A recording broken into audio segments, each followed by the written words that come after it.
right, it is the 30th of October 2025. Just one day left to the end of October, na kama tunaendelea hivyo, it's about 56 days to Christmas. Hii mwaka inaenda kuisha. Imeisha. Yes. 62 days remaining until the end of the year.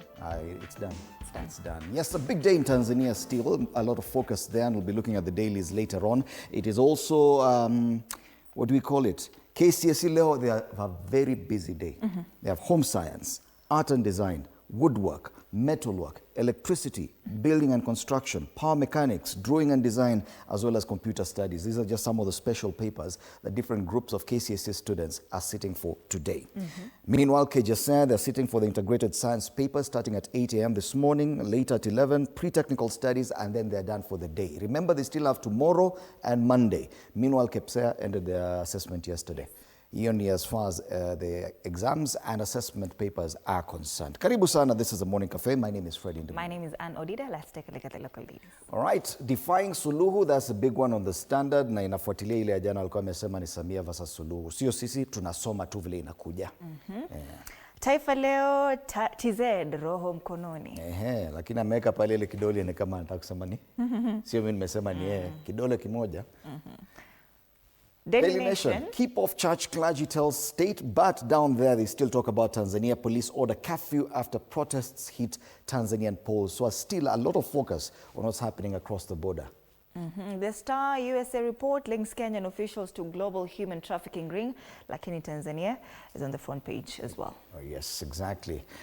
Matters Business Daily. IMF raises alarm over static Kenya shilling versus dollar is a big one, but the photo there, Mama Samia Suluhu Hassan, even on the front page of the Business Daily. And we'll be back to take a look at these discussions later on. People Daily nafikiri tu ndio kwa mambo yao. Amesema hiyo si yahusu.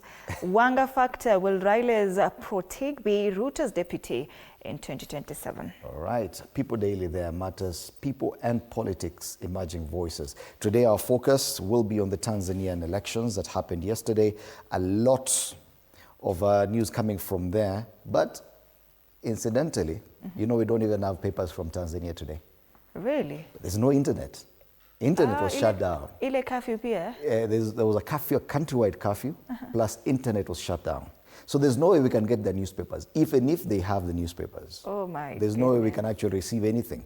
International media was also barred from entering Tanzania, so we're still not sure what exactly is happening. Lakini Kenya, we are reporting about them more than they are reporting about their own elections. Sisi ni nani? Big brother. So we're going to be having Roland Ebole, who's a Tanzania and Uganda regional researcher at Amnesty International, alongside Ishmael Nyaribo, who's an advocate of the High Court here in Kenya, and Odhiambo Ojiro, a rapid response officer at Vocal Africa. Our focus today, Tanzania decides, starting at 6:30, so do stand by for that conversation.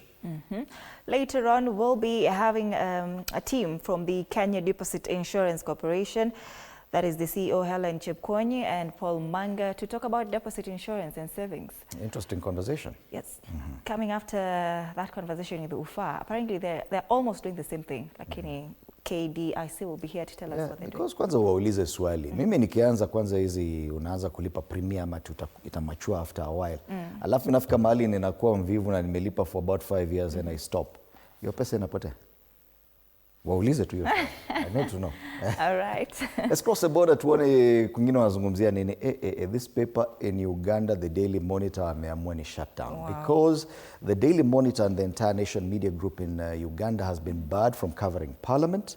And this comes only weeks after they were barred from covering the president, even the presidential campaigns. So they can't cover Yoweri Museveni and they cannot cover Parliament. So today, this is a protest on the front page of the Daily Monitor, a white background, and then they have a hand there with a microphone for NTV Uganda and a pen for the writers of the Daily Monitor. Alafu wanasema wamefungwa na sengenge pale chini.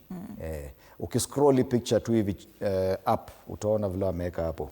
It is a protest against media restrictions in Uganda, particularly on this one company, the Nation Media Group. Lakini kuna stories zingine kule ndani, sijui kama waliendelea kuandika ama wamesusia. Because bado wanauza hii gazeti. So lazima kukuwe na story ndani. The new vision still in Uganda government to change, what is this? Oh, senior 1 and senior 5 admissions. Unajua ilikuwa inanikali kama shilling. Umezoea tu pesa. Umezoea tu pesa. Unatafuta tu pesa. We're too close to the screen. So cut-off points to be phased out and what experts say this matters education here. I'm trying to see if they've covered terms. Okay, they have. There's a photo here of Museveni campaigning in Nakapiripipit in Nabila Tuk. Election also, campaigns gaining momentum, bado inaendelea kule Uganda ahead of elections in January. They say protesters Tanzania votes. At least this time, jana wali hata hawakushughulika na elections. Sasa hivi vile kumetokea vurugu ndo wamekumbuka.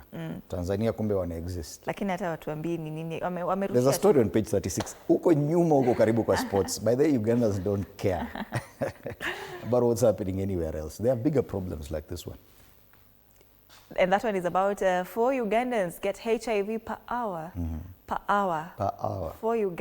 4. Yes, so in 24 hours, there are about 96 Ugandans, almost 100 have gotten HIV. Sasa hiyo mwaka? I think this is why they don't even have space to worry about anyone else. They have other problems. They have bigger problems, not better problems. Bigger ones. 113 vie for 10 Kampala MP seats. It's another story there covered on page 7, and that's a new vision. Right. So yes, as I said, we do not have any papers from Tanzania today because the internet was shut down. So there's no way of them sharing the newspapers. Even if they've worked on them, probably the physical copies are available, but anything online, we may not be able to get it. Meanwhile, a lot of the reporting on the Tanzanian elections is there online by different international media and Kenyan media. Ni kama sisi tumeamua Tanzania ni sisi tutazungumzia zaidi. Na ni sawa tu tutazungumzia hayo. So we'll be back to take a look at the local dailies in depth in a short while. Let's take a look at the weather situation. Kama mambo yamekuwa yakigeuka, a lot of rainfall reported in different parts of the country. Tuangazie leo tuone kama mambo yatakuwa tofauti. We start off with the western part of Kenya. In Kakamega today, it is 17 degrees. As we speak, it is a cloudy day, and they say that rain is likely starting from around 1 p.m. But there's a bit of precipitation all across this morning. Of course, towards the afternoon, that heightens into thunderstorms.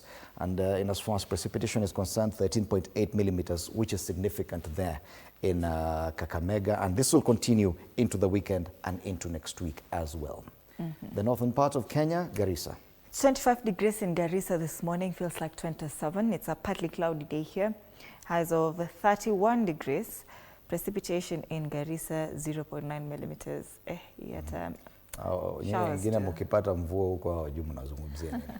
The central part of Kenya, areas around Embu, it's 17 degrees this morning. It's also a cloudy day, a lot of rainfall expected throughout the day. Highs of 22 degrees, 10.6 millimeters, a bit lower than what we're seeing in Kakamega. And this will continue into the weekend, but it looks like next week it starts warming up. Highs of 26 to be reported next week. Down at the coast, jana tuliona Diani kulikuwa na mvua mingi sana. Mingi sana. Yeah. Mombasa, as you can see, even before we say it, it's raining and this will persist throughout. Yani hadi usiku. Yes. It's 24 degrees this morning, feels like 27. Highs of 26. Precipitation in Mombasa, 23 millimeters. Lakini kesho, jua itawaka. Yes. All right. Twende Kisumu. The Lake Victoria region, 20 degrees in Kisumu. They say they will also experience some light rainfall. How light? Let's see. Highs of 26 degrees. But the light rainfall they talk about is 10.9 millimeters, which is quite high, very close to what Kakamega will be experiencing today. And yes, this will continue into the weekend. A bit of thunderstorms expected on Saturday and probably Sunday, and some warming up coming next week. All right.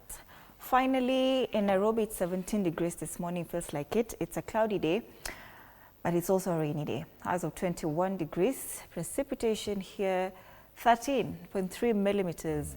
In Nairobi, it will rain, yani kutanyesha hadi kesho. Throughout. Yani ni kama haita stop. And for the rest of the Friday, Saturday, Sunday, Monday, mvua. Hii jua mutaiona next week Wednesday, according to the weather forecasters there. All right, so that's weather situation across the country. A lot of rainfall expected in different regions. Let's come back and take a look at how this will be affecting traffic here in Nairobi this morning. All right, and yes, kama kawaida, nothing out of the ordinary. Pale Makadara along Jogoo Road ndio tunaona tu a bit of a stretch there at exactly how many minutes? 9 minutes past 6, which is a bit earlier than usual.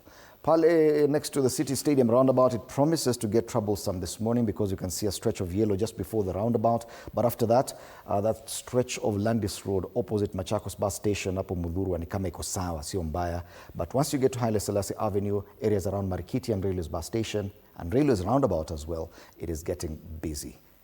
Pangani interchange, unusually easy this morning.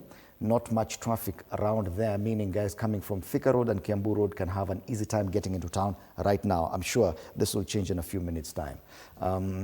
Other areas like Outer Ring Road is looking good, nothing out of the ordinary. Further Tasia pale ni matatu tu zinabeba. Eastern Bypass, siku hizi ni kama hakuna shida ukitoka Utawala. Kule kwa kina nani, moms. Alafu hii barabara ingine inatoka airport. It's green all the way, both ile first floor na ground floor.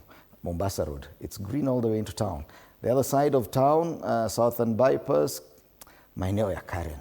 Huko hakuna shida. Maeneo ya Mountain View, maeneo ya Kangemi, Ngong Road, watu wa upande hiyo wananga problem na traffic. Wanasikianga tu kwa TV.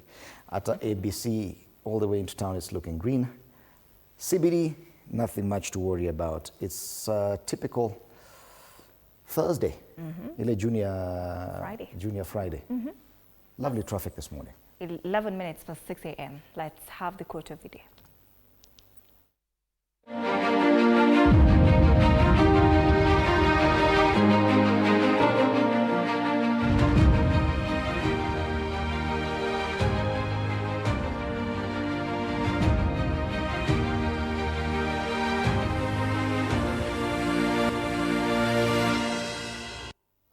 All right, let's now come back and take a look at the local dailies tujue tunazungumzia nini leo.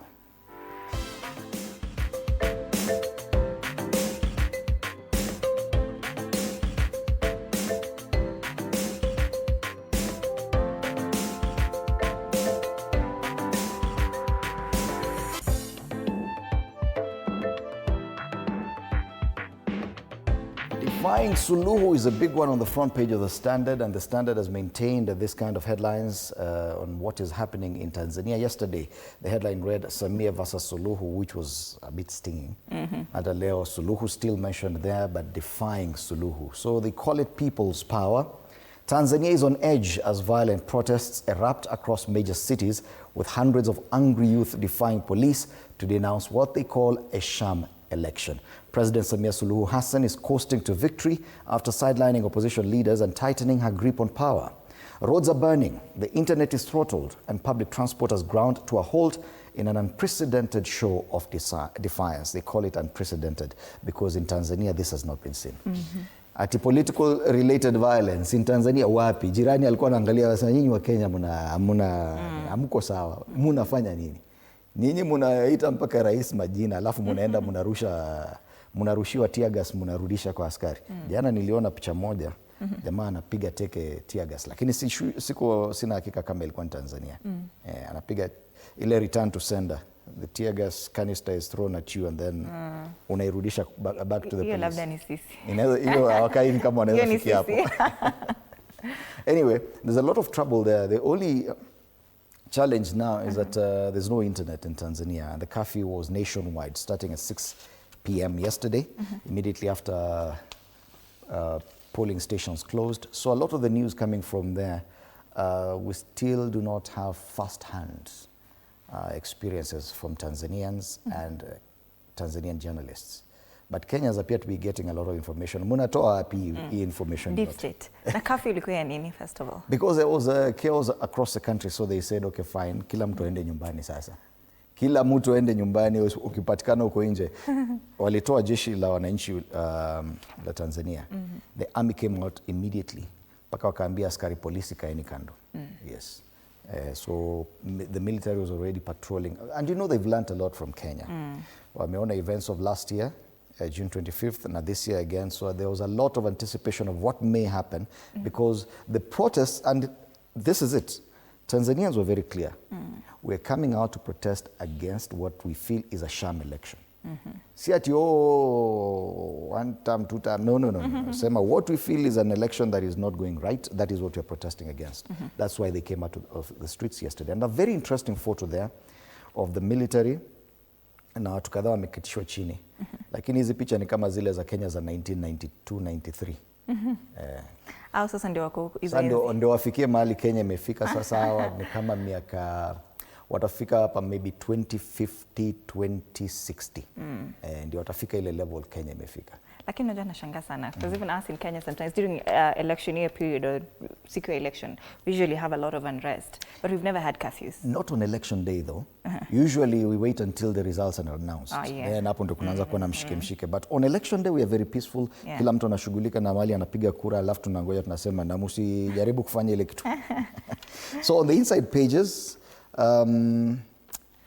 kuna outrage mounting over state silence on missing activists. And if at all you see the trend of stories, and we looked at that paper from Uganda, where one media house has been blocked from covering parliament and covering the president's campaign. Now in Tanzania, we're seeing the internet being shut down. Kenyan activists, wenye wameenda Tanzania na wenye wameenda Uganda, wamekipata. That story is there huko ndani. So hata sisi tunaponea tu, chupu chupu. All right, so the spread on page 6 and 7 of this paper, in fact, that story is the one I'm talking about, the rising intolerance that is a worrying trend across East Africa. The arrests of activists, the crackdown on media and journalism. Meanwhile, violent protests rock Tanzania as Suluhu awaits victory. Si ati ni if, ni when. Yana ngoja tu. All right. Kenyatta farm raid returns to haunt Mount Kenya region leaders. Zile mbuzi ziliibiwa pale Northlands 2023 or 2. Sasa kuna mtu anaitwa Kimani Ichung'wah alikuja kusema, unajua ni nani alituambia tuende tuibe hiyo mbuzi? So he told me that since I'm the majority leader, there were things he could not say as deputy president, so I should warn Uhuru to stop destroying property in Nairobi, because if he did, their farms would be destroyed by the people. Watu wanaachilia kuachilia tu. Revelation after revelation. All right, those are just some of the stories. And then Gachagua impeachment 1 year later. You know, apparently, this happened, it was exactly on the 17th of October. Now, the only reason why it did not receive a lot of prominence in Kenya 1 year after the impeachment of the deputy president was that the former prime minister had passed on 2 days earlier. So a lot of the focus was on the state funeral and everything around the death of Raila Odinga. No one even remembered that it was exactly 1 year since we impeached the very first deputy president in Kenya. Yeah. All right. Kule nyuma, WAFCON. Here we come. Harambee Starlets back on the African stage. And sijui ni kwa nini wao watu, and I thank the Standard for giving them prominence. Kenya's female football team has qualified for the African Cup of Nations. Na wajapewa ile affordable housing bado. Lakini wako na 1 million. Walipewa 1 million kila mmoja? Yes. Nice, wonderful. Ndio mimi ndio niko nyuma ninajaribu kuongea. Samahani. I withdraw and apologize. That's the Standard. All right, Taifa Leo, TZ, roho mkononi. Maandamano ya kumba taifa jirani linalosifika kwa utulivu baada ya wawaniaji wa upinzani kuzuiwa kugombea urais. Hali ilikuwa tete Tanzania ghasia zilipozuka jana wakati wa uchaguzi unaotarajiwa kumrejesha madarakani Rais Samia Suluhu Hassan. Hii ni baada ya wagombea wakuu wa upinzani kuzimwa kushiriki. Habari kamili katika ukurasa wa pili. Na umesema ni TZ, wanajiita Tizu. Tizu? It's Tizu. I apologize. It's a Tizu. Hiyo inasound ni kama that musician of theirs wanasema, what is his name? I forgot. Ilikuwa kuja hapa one time. Alafu hakufika. Anaitwa nani? You know him. Okay, anakaa kusema Tizu. Ile picha inanifurahisha ya ukurasa wa mbele, sababu hapa Kenya ukionyesha kidole kimoja ina maana yake. Lakini hili ni baada ya kupiga kura. So anaonyesha ile rangi ya wino ambayo ukishapiga kura unajipaka ndo usirudie kupiga kura. Pigo tena kwa Waititu akisalia jela. Koti ya kataa ombi la Ferdinand Waititu kupunguziwa dhamana ya shilingi milioni 53.5. Na amekaa kule ndani kizimbani. Ati amekaa. Hapana bwana, wacha. Unaona kama amekaa? Unataka akae zaidi? Hajakaa. Kuna wengine wamekaa. Afisa GSU Shakahola atambuliwa. Afisa huyo wa miaka 36 aliacha kazi mnamo mwaka 2021 na kujiunga na dhehebu la itikadi kali. Na fujo kali zaendelea kule Cameroon. Hawa ndio wengine. Waandamanaji 4 wameuawa kwenye makabiliano kati ya polisi na wafuasi wa upinzani. Now will that change anything? Paul Biya ndio rais kule. Ukienda Cote d'Ivoire kuna, because Paul Biya is now starting his 8th term. I'm not so sure if he's even aware that he's still president, but at the age of 92 he's beginning his 8th term. Meanwhile in Cote d'Ivoire, Alassane Ouattara, ule alitoa Laurent Gbagbo, and you remember how bad it was. Laurent Gbagbo after the elections akakataa kutoka. Alafu wakakuja wakamfurusha mpaka wakanyoa mke wake nywele, wakamtoa, wakamvua shati yule Laurent Gbagbo. Very disturbing pictures. And then whoever took over was Alassane Ouattara. Now he's getting his 4th term. Yeah, I'm telling you. Africa, we are still behind on so many things. I meant to say TID on this one. Oh, TID. Masharti ya Oburu kwa Rais Ruto, Oburu Oginga, aunga pendekezo Rais Ruto arejee ODM, lakini kwa masharti. ODM 001. Oh, in a founder member. Na Messi bado alenga kombe la dunia licha ya umri mkubwa. Na umeongea kuhusu masuala ya kandanda nikakumbuka jana Arsenal wamekanyaga Brighton. Wale Carabao Cup. Mabao 2 kwa nunge. That's another clean sheet. But mimi nimeona lakini pia Liverpool lost again. This is the 5th loss in a row for Liverpool. 5 games in a row. Walichapwa na Crystal Palace. Wale ambao tuliwakanyaga hivi majuzi. Sisi nani? Sema timu kubwa. Daily Nation, keep off church clergy as state, clergy tells state. So this is a different discussion altogether. Religious leaders have disowned the proposed law accusing task force of ignoring their views. There's been a back and forth over the years over this law that attempts to regulate religious activities in Kenya. So now there's a row. Furious Christian leaders have rejected proposals contained in a draft policy and a bill as an attempt by the state to curtail religious freedoms. But the government says the move seeks to combat extremism, ile maswala ya Shakahola na kwingine, and curb the rampant abuse of faithful. Pages 4 and 5 of this paper.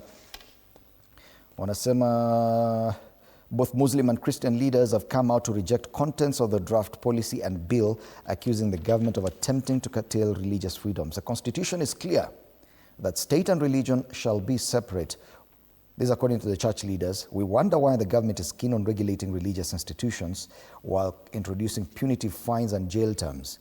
That's according to the Church and Clergy Association of Kenya. So what the bill says, we may not be able to discuss this completely today, but some of its key proposals is that a religious institution shall not engage in any political activity in order to gain political power or organize debate to support any political party or political candidate. Sasa hiyo ni kama wanaambia, and you know how churches in Kenya, even the big ones, Anglican, Catholic churches, and even these other churches, they've always allowed politicians to use them as platforms for politics. So wanaambia ukifanya hivyo, hiyo itakuwa ni makosa pia. A person shall not use force, threats, intimidation, fraud, or violence to coerce another person into believing or not believing in a religion or belief, recruit a member of a religious organization, or prevent a member from exiting a religious organization. Now that is probably why the main intention of this bill. But kuna provisions zingine ambazo zinaleta mshike. Back to the front page. Tukiachana na hayo, masuala ya Tanzania yanapewa kipaumbele hapa. Anasema police order curfew after protests hit Tanzania pole, and you have a picture there of an injured man being carried away after protests in Tanzania yesterday during the conduct of the country's elections. Police battled pockets of violence protests in the commercial capital, Dar es Salaam, even as authorities imposed internet restrictions and a curfew to curb a wave of chaos in voting day. Now, the other thing that happened was that the protesters were targeting businesses owned by celebrities. Oh, wow. Musicians na wengine because wote wanaimba wimbo wakisifu mtu mmoja tu. So maduka yao yalikuwa na choma. They're very loud about mama. Yes. All the celebrities. So wakijua biashara yako na wewe ni mwimbaji kule wanakuja wanachoma. Are they paid for that? For singing sifa za rais? Yeah. There must be benefits. Hata hapa Kenya ukiimba wimbo alafu uchukuliwe na either political side, kuna ile marupurupu unapata. Matters exams, why secondary school teachers will not invigilate KCSE exams. Na pale kando, Oburu to Ruto, we welcome you back to ODM, but kuna masharti pale. At least they mention WAFCON here as well. On the front page, sio kule nyuma peke yake. WAFCON, here we come. Harambee Starlets qualify after 10-year quest. Ranked 149th in the world at the start of qualification, the Starlets sealed their return with a 1-0 win over the Gambia in the second leg played in Senegal. And that's the main story on the back page of this paper. Hooray! Harambee Starlets back to WAFCON after 10 years of trying. That's a big one there on the Daily Nation. Tukisonga mbele haraka haraka, USA report links Kenyan officials to global human trafficking ring, and embassy officials in Saudi demand sex cash from distressed women. Apparently women are the most affected here. They're saying that in particular the report exposes how police, magistrates, court officials, immigration officials and diplomats collude to facilitate trafficking and or take advantage of trafficked women sexually. That story is on page 4 and 5. Chaos and internet shutdown as Tanzania decides. Ile picha tena ya mama on the front page, and of course picha moja ini BRT imechomwa. Oh, what is that? BRT, BRT. It's still new anyway. Okay. Very new. And a police vehicle there torched as well. Oburu, my mission in ODM after Raila exit is another story mentioned in page 6. Kule juu, Annette Nerima anasema honoring Raila Odinga means defending the freedoms he fought for. And the clergy is condemned Ruto and members of parliament for oppressive computer misuse laws. This one is concerning me as well because Nashanga, we are giving this act so much prominence, we are forgetting the other 7, which are also very much consequential. Yes, indeed.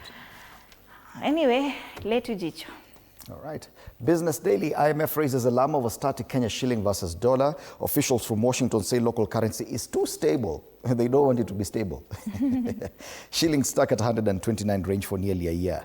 I don't know why that is a problem, a stable shilling. Lakini unajua they don't bank on other currencies being stable. They want them to be fluctuating up and down. The IMF has expressed concern over the unchanged value of the Kenyan shilling against the dollar despite global shifts that were expected to see stronger local currency. Elsewhere, investors mint 134 billion shilling from bond sales in 9 months. And again, mention of what's happening in Tanzania. Curfew, violent protests mar Tanzanian elections, and a picture there of Samia Suluhu Hassan casting her ballot. On the ticker, Treasury orders agencies to clear 2.2 billion shilling poster debt.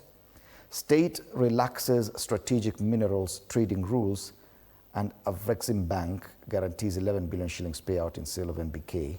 Lakini pale unaona hii masuala ya strategic minerals. Jana walikuwa nasema we are exporting gold worth 8 billion shillings in 3 months.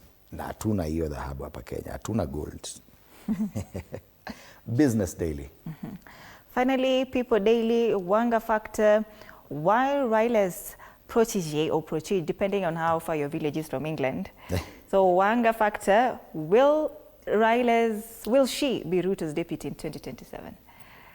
Ni one of the big wigs, wali capture this on Tuesday's newspaper, alongside other big wigs, the Treasury CS, Energy CS, and of course the youthful ones, Babu Wino and Edwin Sifuna. But today in particular, they talk about Wanga. Yeah. Will she be Ruto's deputy in 2027? What happens that to was the rumor even way before, even when they were trying to form the broad-based arrangement. They already started talking and touting her as probably one of the best possible running mates for William Ruto come 2027. I don't know if the dynamics, because the events of the past 2 weeks may have changed a lot. I do not know now if her chances are higher or lower. But the president is definitely keen on quoting someone from Nyanza. The Nyanza political base first. Probably if he chooses her, he may be able to secure that. Now but what happens elsewhere? Yes. Highlights, they say ODM keeps the door open. Analysts warn that inheriting Raila's base won't be easy without a unifying cause. I also agree with that. Loyalty to Baba can't be transferred by decree. Very true. Luo unity in question. Very true there as well. So those are the regional dailies and local dailies. Yes. Let's take a look, before we take a look at the cartoons, just a reminder that today we're focusing on the elections in Tanzania and the events that have continued to unfold this morning. We'll be having Roland Ebole, who's a Tanzania and Uganda regional researcher at Amnesty International, as we continue unpacking what's happening in Tanzania and the region. Ishmael Nyaribo, advocate of the High Court, will be here as well, alongside Odhiambo Ojiro, who's a rapid response officer at Vocal Africa. There's a lot of anxiety across Tanzania, which is quite vast, but pockets of violence recorded here and there. A curfew imposed across the entire nation yesterday, as well as internet shutdown, meaning that we do not have a lot of news from there. Later on, we switch gears and talk about matters insurance. We'll be talking about deposit insurance and savings. What is deposit insurance? Do you know that there's something like that? And do you know that there's an organization and a corporation called Kenya Deposit Insurance Corporation? Well, they'll be here for us to have this particular conversation later on after State of the Nation. All right. Let's take a look at the caricature, and we start off with this one on the Daily Nation. It's about the broad-based arrangement. Wamejaza kule ndani, mambo inageuka na jamaa anajaribu kushikilia because some of the pillars are falling. Lakini kuna jogoo inakuja hapa anasema you could use one more expert. Man Gidi anasema hata yako ready kukuwa experts kwa hiyo broad-based. That's a Daily Nation cartoon. This is the Star. The Star. Tuna hand over baton to Tanzania's, the youthful group. I see kuna kabaton here inatoka from a Kenyan flag coming to this Tanzania. Tanzania. Lakini mama anajaribu kufunga sisi Kenya na Uganda tusione mambo ya. Alikuwa amesema hiyo haiwezi fanyika hapa Tanzania. Haya ni mambo ya Kenya na mkae nayo huko kwenu. Ameshangaa sana. That's the Star. The cartoon on the Star, at least it pays tribute to the Harambee Starlets. They qualified for WAFCON after 10 years outside. So Morocco, here I come, and that's a caricature of a young Kenyan girl ready to go and conquer the world. Finally, this is the People Daily. We see the UN caricatured here and somebody there sleeping. I think that's possibly the Kenyan government because it's draped in the Kenyan flag. And the UN here is talking about pretending to be asleep and a point to abductions. Tumepatiwa warning sana. They're saying that abductions could lead yes, to there was a sanctions. special letter written to the Kenyan government on this one by a very senior UN official, but Kenyans ignored it. The Kenyan government hata hawakujibu. They're sleeping. Alisema hiyo, we are not aware. All right, sasa mnaambiwa this, tunaweza fungiwa kule nje. So meanwhile, keep interacting with us. We can already see your comments, your feedback on our socials, TV47 Kenya on Facebook and on YouTube. Lakini kwanza tupate feedback. Kule juu Apareng Apex anasema good morning, watching Morning Cafe from West Pokot County. Very interesting show. Asante sana. Berta Kiserian, good morning. Good morning Nancy Award from Kisumu. Morris Werangai Nyongesa anasema wamuchanja Kabras na wakilisha. Margaret Magi says good morning, let it rain. This Ndui wa Kokuro says good morning both of you na wapata vyema. Good morning to you as well. Wesley Koskei kutoka Kibugeto Tinet pamoja, and Nicholas Kie Limuru tuned kwa jirani kuna mambo. Ndio, kwa jirani kuna mambo. Kweli kweli. Captain of the Bishop, good morning from Vihiga. Gideon Kainda Mbuki, good morning. From Thursday. Good morning from Thursday. We are in Thursday. Tuko Thursday, Gideon. Alex Nguti anasema good morning. Good morning from Kitale. Akiwalai. Good morning to you too. Akiwalai. Rogers Nyariki says following from Amsterdam, Netherlands. Una hakika uko Amsterdam, lakini sawa. Good morning to you too as well. TV47 Digital on X. My handle on X is @an_Dida. The hashtag is TV47 Morning Cafe. Yes, TV47 Kenya on Facebook, Instagram, and on YouTube as well. My handle on X is @FredIndimuli. Keep it here.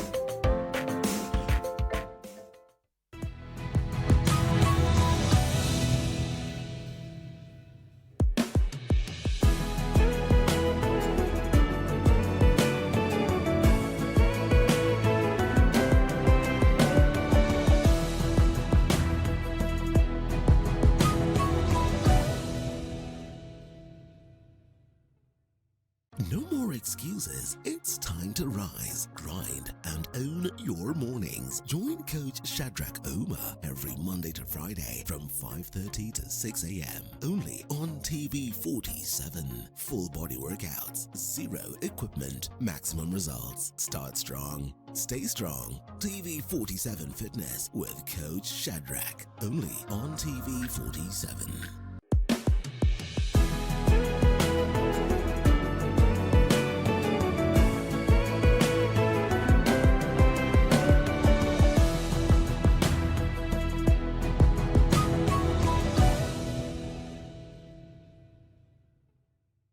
Looking for the perfect way to kick off your weekend? Pole. Hiyo ni salamu ya Mluya kabisa. Tune in to Friday with Betty, the most exciting show on TV. Betty, once here, guys. Betty, I don't know where this guy's going. Walikutoka. From the latest news and trends to unforgettable moments. I mean, you know, Wewe ni simpa. Friday with Betty is your go-to show for a fabulous Friday night. Theological, meteorologist. What is that word, Willis? Tune in this and every Friday at 9 p.m. and let's make your Fridays unforgettable. Only on TV 47.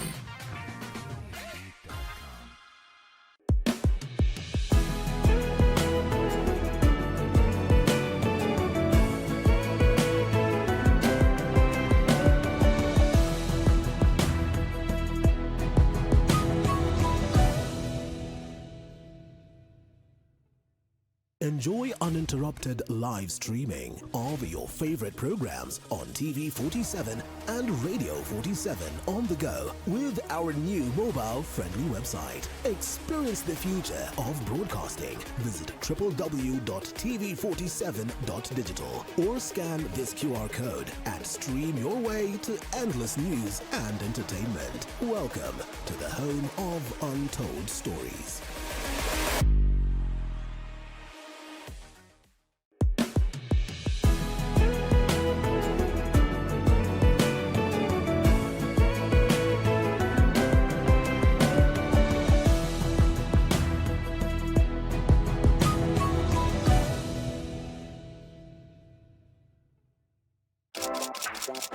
This is Kenya's #1 talk show, Dr. Fureke tonight. My name is the Eagle himself. Dr. Fureke is my name. We are flipping the script, but guess what? Or should I say, guess who is taking over tonight's show? Anyway, furahia umekaa na kasipuni.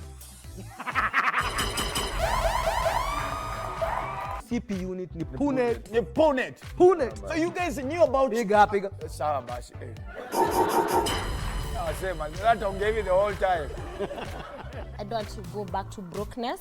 Never. I just love the high life. Siwezi taka kuimagine ati nimesota. You have to watch to find out. Tune in every Wednesday from 7:30 p.m.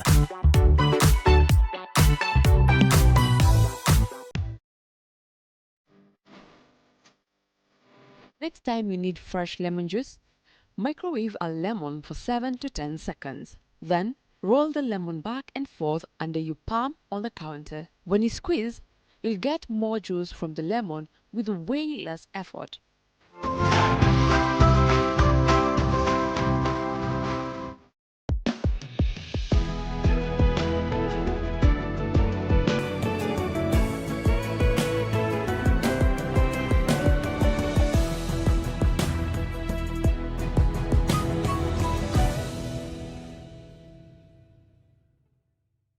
Start your day with Relationship Wednesday from 8 a.m. to 9 a.m. with Ann Odida. Dive deep into the dynamics of love, friendship, and family as we explore the stories that shape our connections. Then, satisfy your appetite with Tasty Wednesday from 9 a.m. to 10 a.m. where Ann serves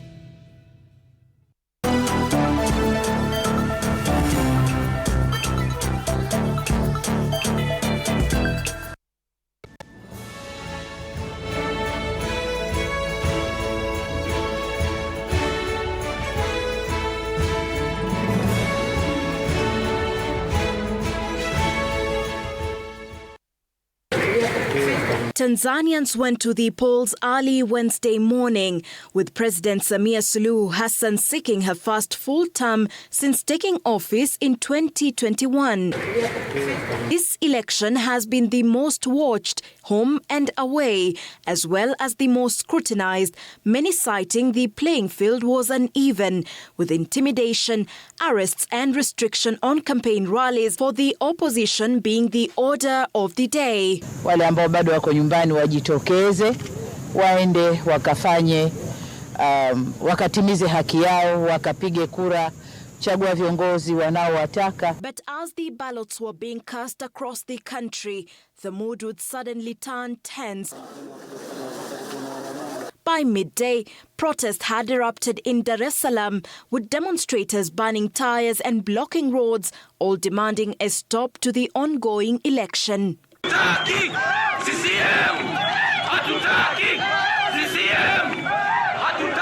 As protests grew, there would be restricted internet access nationwide.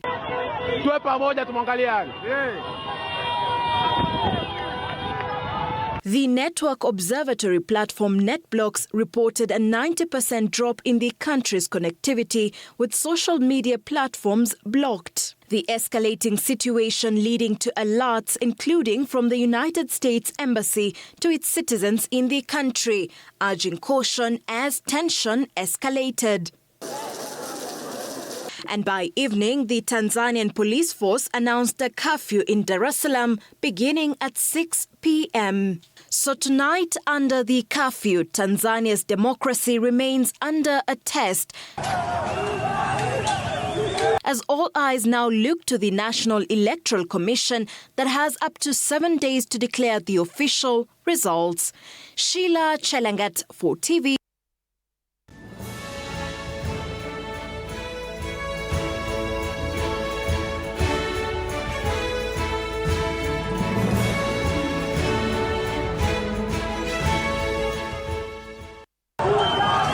East Africa's democracy appears to have received a Wi-Fi upgrade. The Tanzanian general election began earlier today, and while official ballot counts are still pending, young voters are busy tallying views, likes and retweets.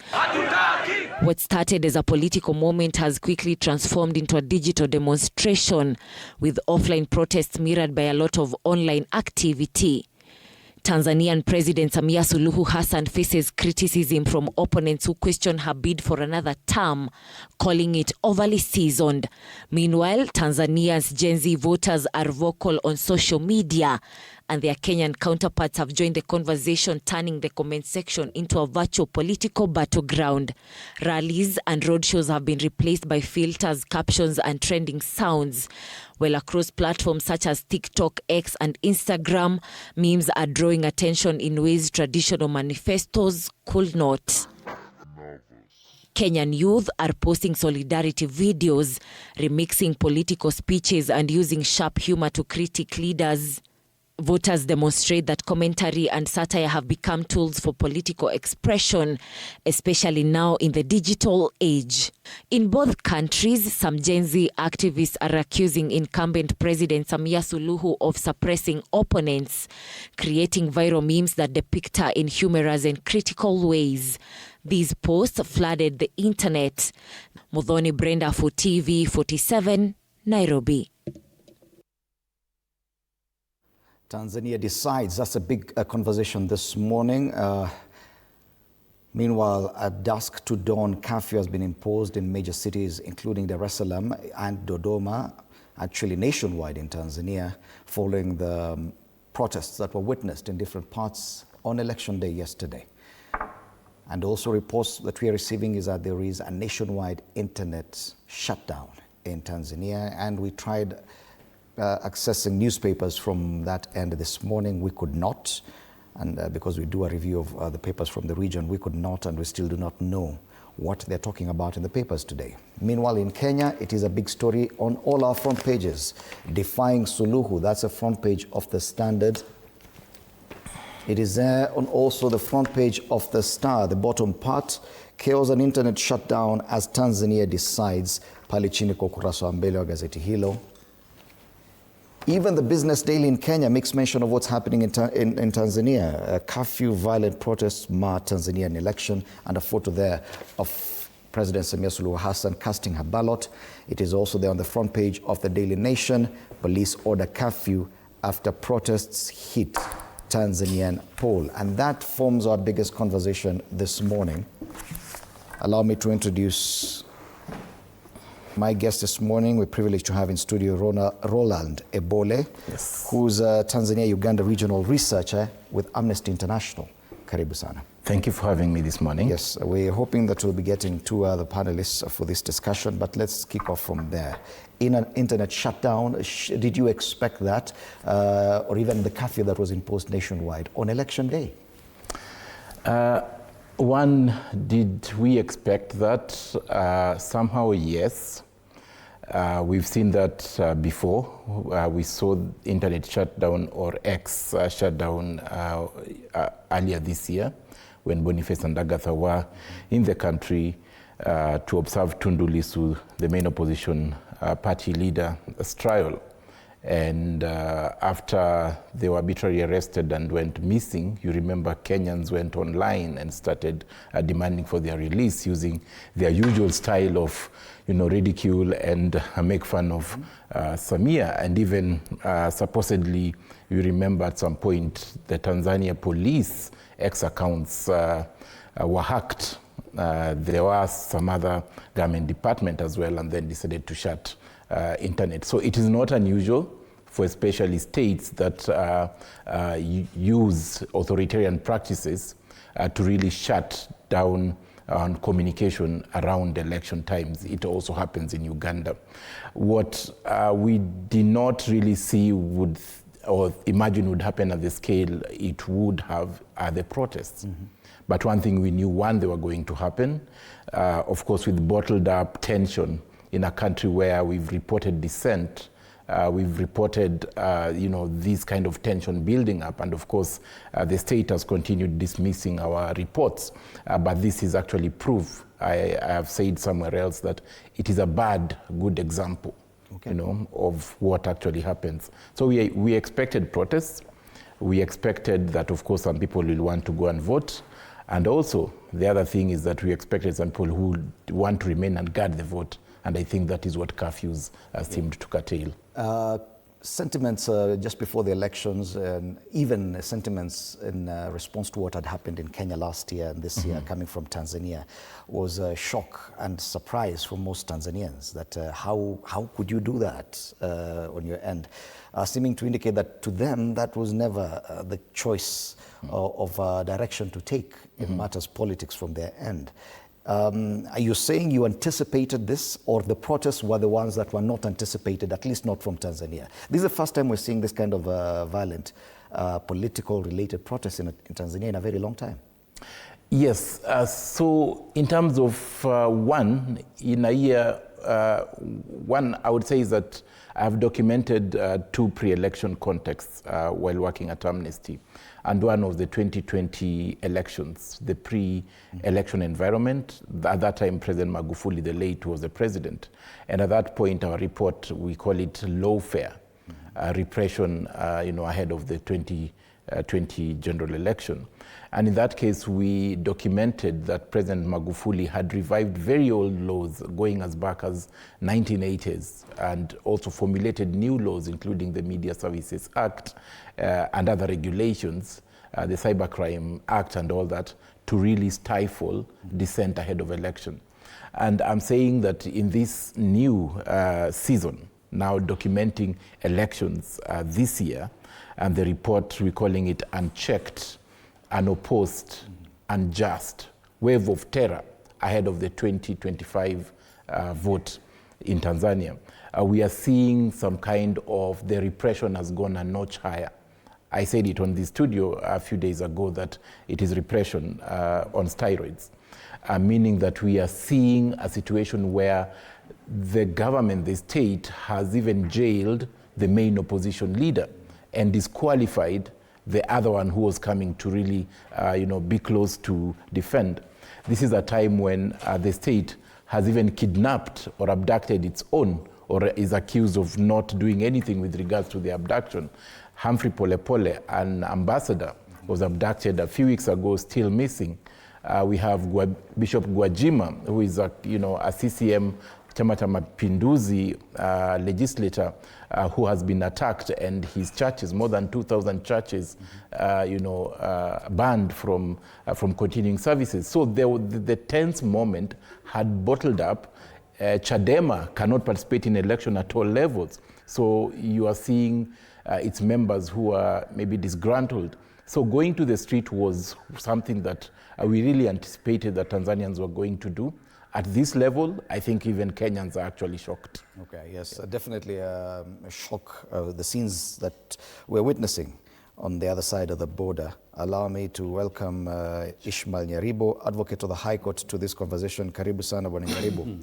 Thank you. Interesting times that you're seeing these happen in Tanzania. In my history, I've never seen or heard of this level of dissent. Probably quietened dissent, but this one coming out on the streets in Tanzania, this is unprecedented as far as many Kenyans are concerned. Yeah, and I think, Fred, we have to agree that now the world wants to lead itself. The people who will occupy the universe going forward wanted to lead their countries, wanted to lead their universe. And this is not exceptional to Tanzania.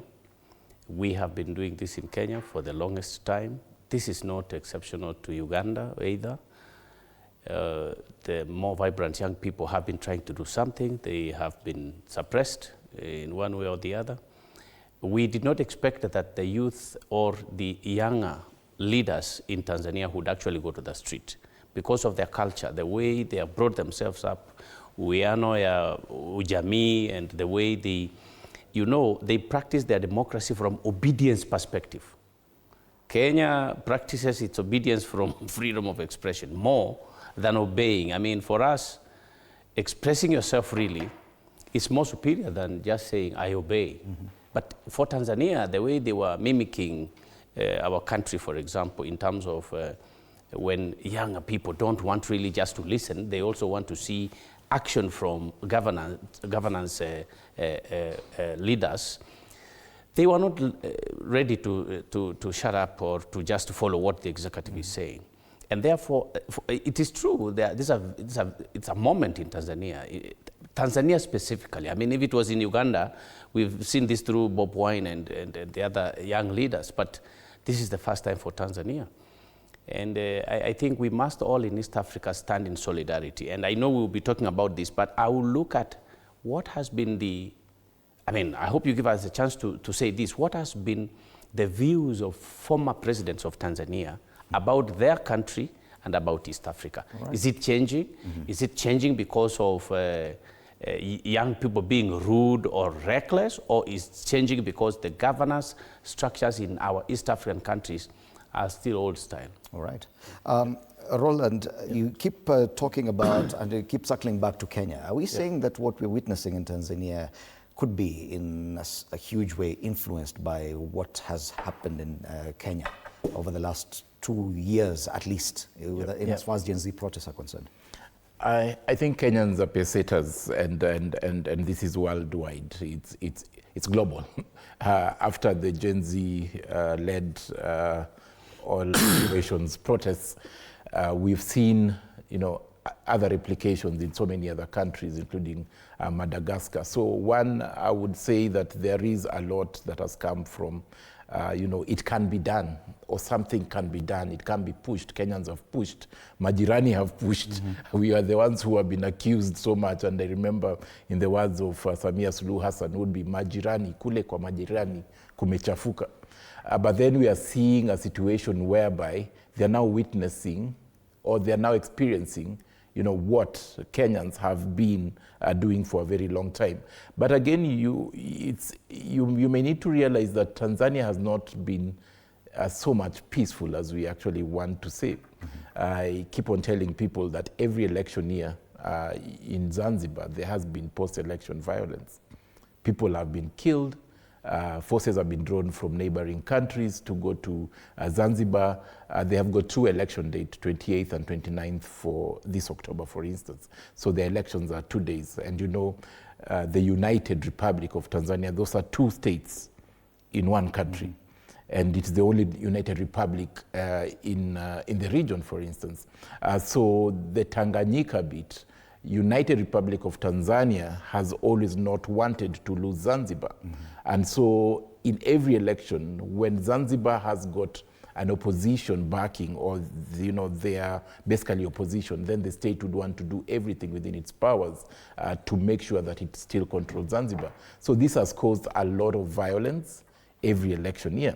But again, with what has happened is that CCM has also been very strong in a way that in every election it has used the state authority, state security, to really control how the masses vote. And when that does not happen, like in 2020, CCM won more than 99% of the seats in parliament. So you can imagine now how far you have to go to do this. What happened is in 2020, we had leaders that had to flee the country, accused of terrorism. You had others that had to be abducted, like journalists and all that. And so I think 2025 is just a boiled up, moment whereby our leader is in jail. We cannot have another leader standing, against Samia Suluhu Hassan. So what do? No reforms, no election. We are not going to vote. So I think that is as in a build-up of Yet, as far as democratic history is concerned, Tanzania's story could just as well mirror Kenya's up until the reforms from a one-party state to a multi-party democracy. Around the same time, 1991 for Kenya, 1992 for Tanzania. Yet the story has been very different in Tanzania. CCM still dominating. Why is the situation so different in Tanzania that now they're getting to this point where they're feeling this is 2025 and we're not feeling the multi-party democracy here? Yeah, and again, before we blame the leaders, by the way, it could be the people of Tanzania themselves. It could be their stages of development, stages of growing up, and stages of improving themselves. Because Kenya started this thing in 1992 more aggressively. This refused. You remember the Matiba time, they said no way. And in our case, we even had to change Section 2 of the old constitution so that it allows multi-party democracy, so that KANU does no longer dominate us. And I think Tanzania, much as we may say it is illegal, if you look at Kikwete, for example, he was warning sometimes that you should not just rush to this unity thing. You must also allow people to grow, to go forward with, the notion or the theory that we need to put East African together. You look at that statement. In the flip side, you imagine that he did not want really EAC to come together quickly, despite the good intentions. Now, when we are analyzing whether Tanzania is actually ready to go into democracy at this stage, you also look at the people. When you look at the masses, the population, how it was responding to Kenya's experience, you would see that quite a large number of Tanzanians are still lagging behind, in the sense that they really do not want to give the leaders opportunity to reform the country. They are still trying to go to bed with theories of ujamaa, vijiji vya ujamaa. We want to be, respectful. We want to follow up. We do not want to go forward and strike our own, their own democracy, for that matter. Yeah, so for me, yes, these particular elections, the way Suluhu has handled it by suppressing opposition, trying to make sure they are either arrested or intimidated, and some of them actually, as I saw in the social media, they are hiding. They do not want to come out. So how am I going to contest if I'm in hiding? And we've seen this also in Kenyan experience, where even now in our by-elections, some people are hiding. They are not really coming out to campaign because of police brutality. And one case is of my own constituency, where I have seen they have, the EACC has now gone for the governor.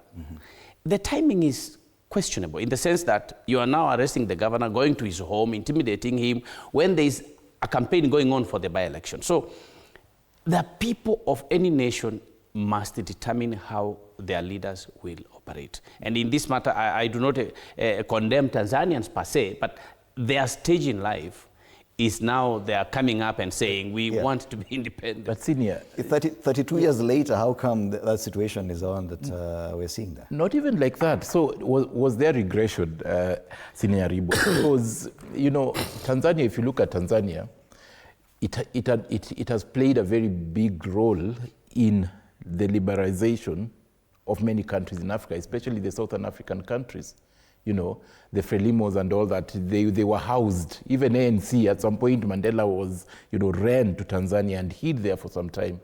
In Kenya, in fact, you know, Tanzania delayed, and this was Nyerere, its own independence until Kenya's independence was achieved first. So that is how we know Tanzania. That is how we know Tanzania, that if you go back to the Uganda, the Idi Amin Uganda, the Tanzania that also helped liberate Uganda during that time. You know, so was there some form of regression, and what really happened? And sometimes my theory, you know, and I've argued this elsewhere, is sometimes that use of Swahili. So sometimes, and we've actually joked, you know, serious jokes as an oxymoron as it is. The story I'm giving you about Zanzibar and post-election violence all the times is, and Kenyans would not know. So October elections will end, people will die, then come December, Kenyans will fly into Zanzibar for holiday, go Gelea, do everything, and come back not knowing that there was post-election violence, people died here. And it's because most of the things are also done in Swahili. You kill each other, you fight each other in Swahili. It does not get out. You violate each other in Swahili. You know, it took the violations of Boniface Mwangi and Agatha Atuhaire, for instance, Mwabili Mwagodi in Tanzania, you know, that kind of deportation of Martha Karua and Willy Mutunga in May this year, for people to start realizing, okay, Tanzania is not really the Tanzania we actually know. And for them to also realize that there is this form of solidarity that is forming, that Kenyans are even supporting. For one thing that we may even just go into is that the leaders in the region are talking to each other. Yes. They are planning, plotting daily on how they are going to violate the rights of people who criticize them, oppose them, how they are going to crush dissent. Because how do abductions happen in Uganda? We've got 2 Kenyans in Uganda, for instance. We are not seeing movement from Kenya. The Boniface Atuhaire and Atuhaire case in Tanzania, we do not see a lot of movement from, you know, the Ministry of Foreign Affairs in Kenya and Uganda. The abductions of Uganda and Kizza Besigye to be renditioned to Uganda to face military trial, the abduction of Maria Sehai. So you can already see a trend in the region. The opposition leader in Uganda is in prison as we speak. The elections are in January. The opposition leader in Tanzania is in prison. The elections were yesterday, and his next court case is on 3rd November. Do you find that curious that this is a new trend?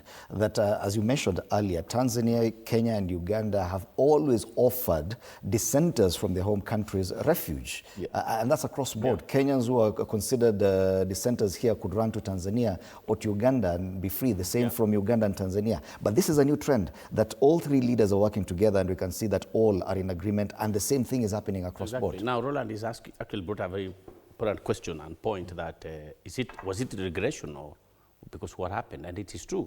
If you look at Mwalimu Nyerere and what he stood for, actually I think that Suluhu has not maintained that trend. Magufuli tried to be a big nationalist, you know, protecting the Tanzanians, and for that matter, I'm very sure Nyerere would be smiling. And Mkapa tried actually to bring East African together. I think Nyerere was smiling. And when you look at Kikwete, well, yes, he tried to also, you know, protect the country, but the aspect of East African community, did he really come out clearly? And now you see Suluhu. Now, even if we want to blame Suluhu, the issue is, it is about times. You know, it is 2025, and the challenges she's facing and how to handle them. She came in midstream because of the death of the former president. But even when the country wants to go back, and that has been tried here in Kenya several times, by the way. I'm now waiting to see, we are all waiting to see the post-Raila Odinga, you know, reaction to our own democracy. All people who go to state houses are human beings, and this must be understood. They are not ready to pick up democracy as it is, especially in this part of the world, in Africa. They are not ready to accept democratic governance structures the way they are, because if they actually accept, East Africa would be one of the richest economic hubs.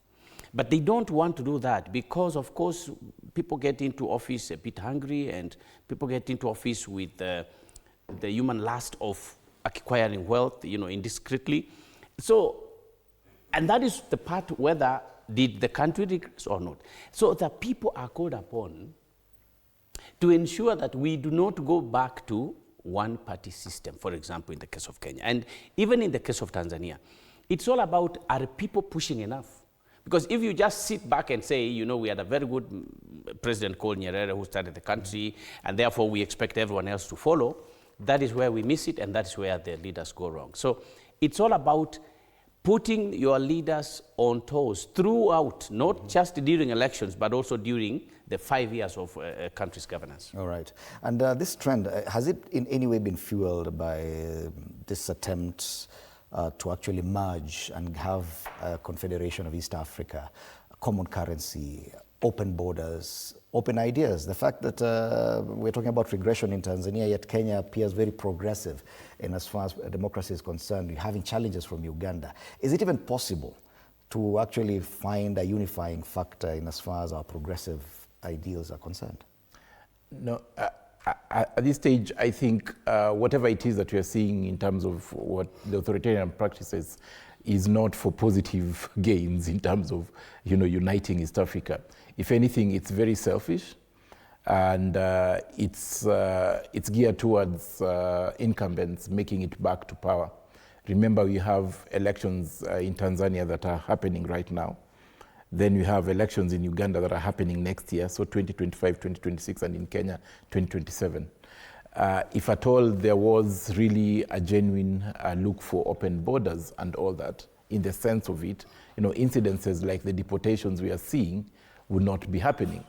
Every now and then we hear arguments, debates about, even just in the law practice, Kenyans advocates, for instance, not allowed to practice in Uganda and Tanzania. So I believe the repression we are seeing, the cross-border repression especially, is very protective and very selfish.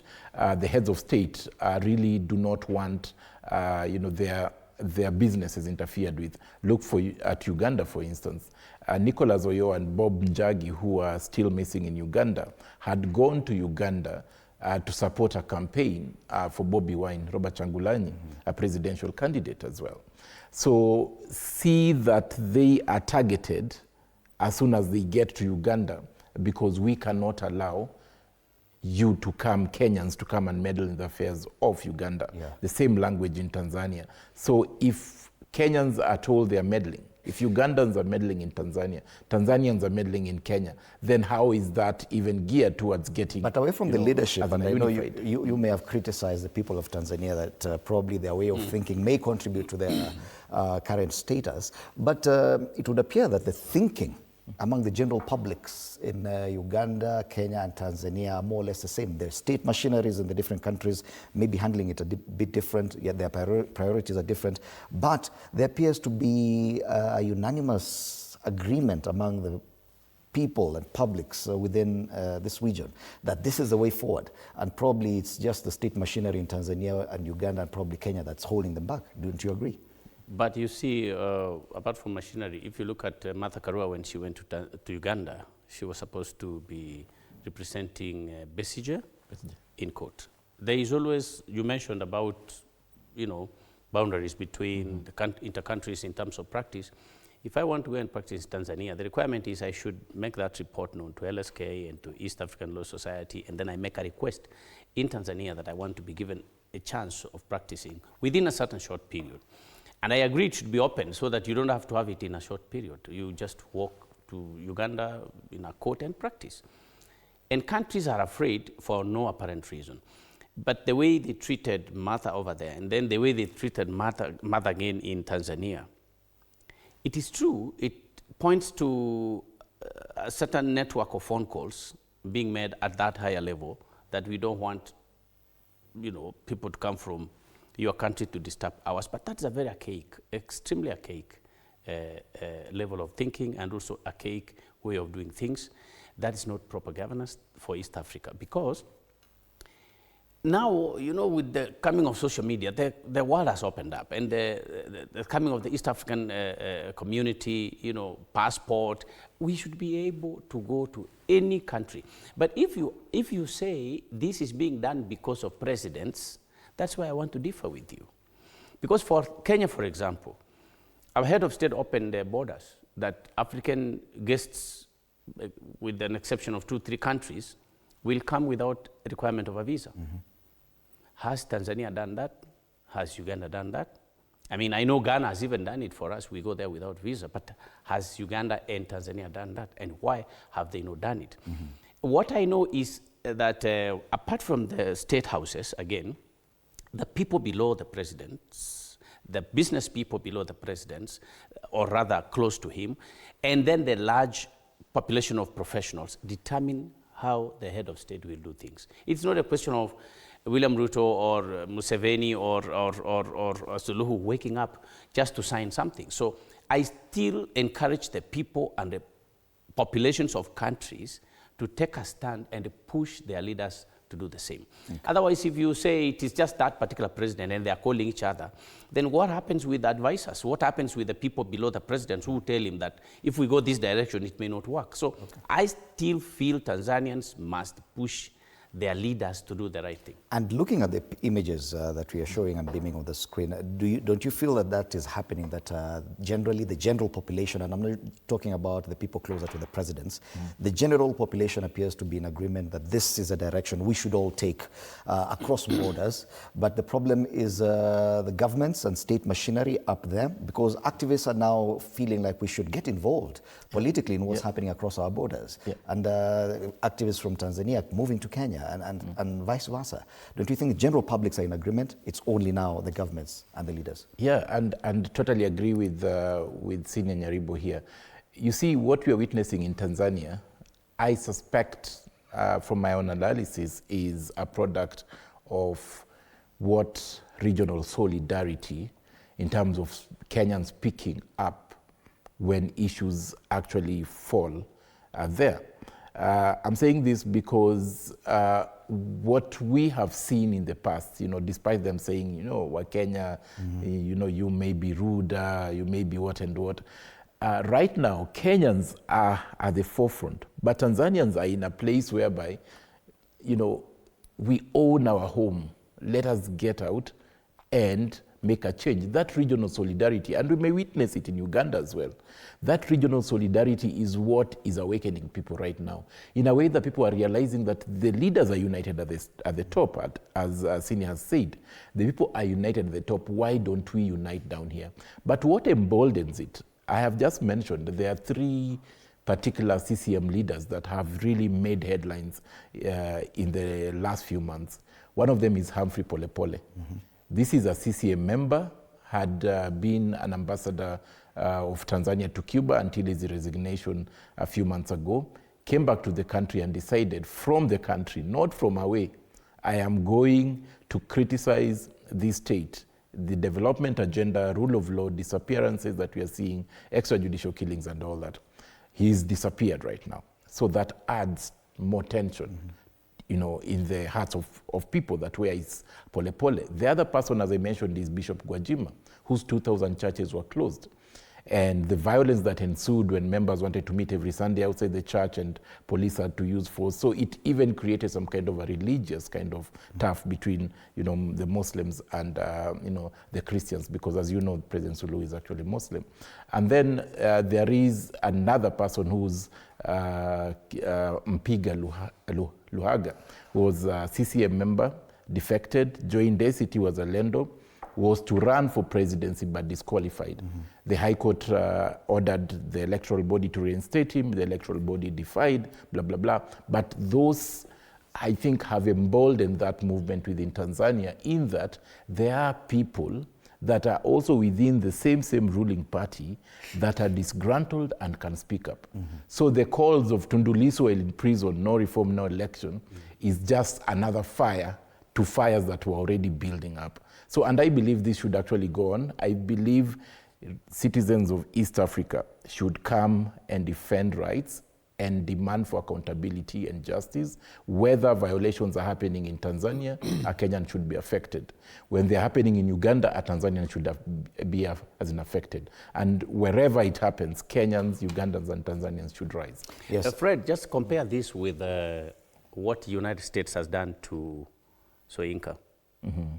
They have cancelled his long-standing visa, so Wole Soyinka cannot enter the United States, and this is a Nobel, prize winner.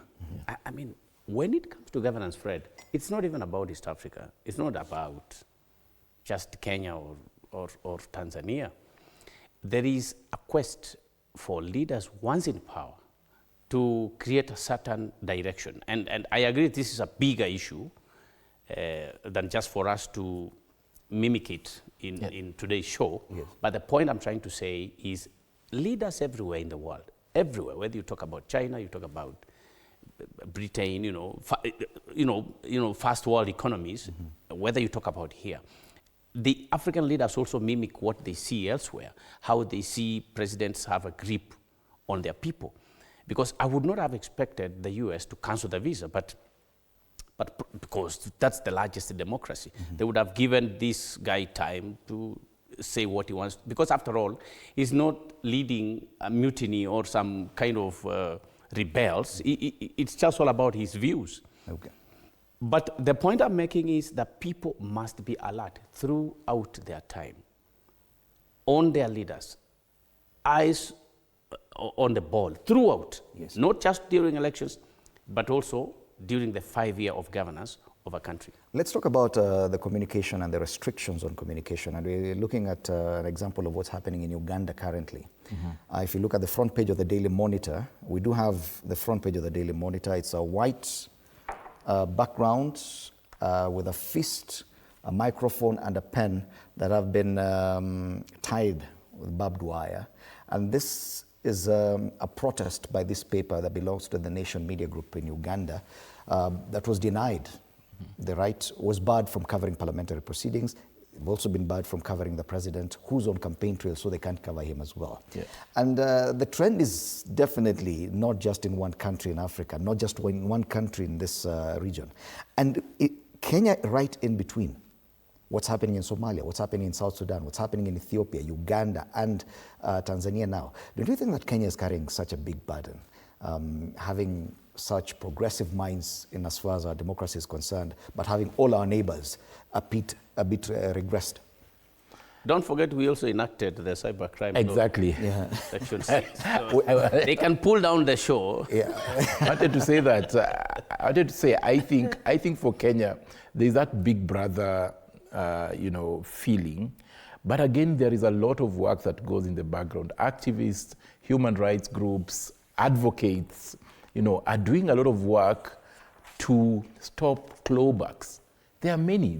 There are these three laws that in a period between 2010 and 2020 have been passed in almost all African countries. And this includes the Cyber Crimes Act, media laws, and to some extent, laws related to money laundering and all that. And you see, the thing is that they come in for instance, in Tanzania, beyond just the internet, the control of the internet, do you know there are regulations that were enacted by Magufuli, go back to the report I talked about, lawfare. Those are media regulations whereby any foreign media accredited to cover elections in Tanzania must be followed by a minder who is appointed by the state. Right now we are not receiving any updates from main media in Tanzania, and this is because of some reasons because of that. And Kenya, where we are at, we still have these laws, as is mentioned, the Cybercrime Act is there.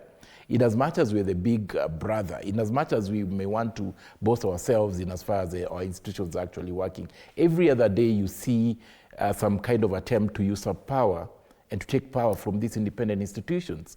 For instance, we'll talk about the panel that the president wanted to form or had formed on compensation of protest victims. Yet you've got KNCHR, you've got IPOA and all that. It is only that Kenyans try as much as possible not to allow that clawback.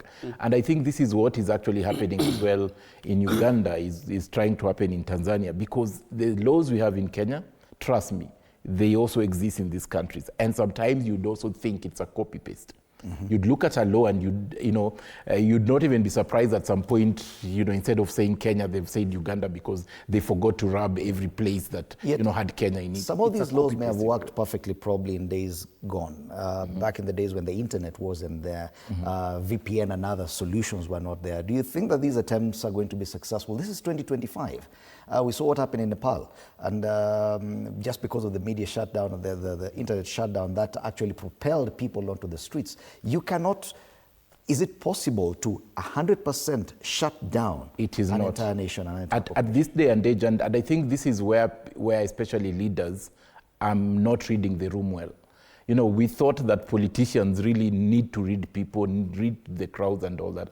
But we are seeing politicians in the region are not, reading the rooms well. Of course, they will actually sneak in, provisions. And especially every time you see a Media Services Act or an online, media regulation, introduced, you definitely know that they are looking at the next thing. And sometimes they would bring in people, provisions such as preventing pornography, for children and all that, and put very vague provisions on, items that would be criminal if posted and all that.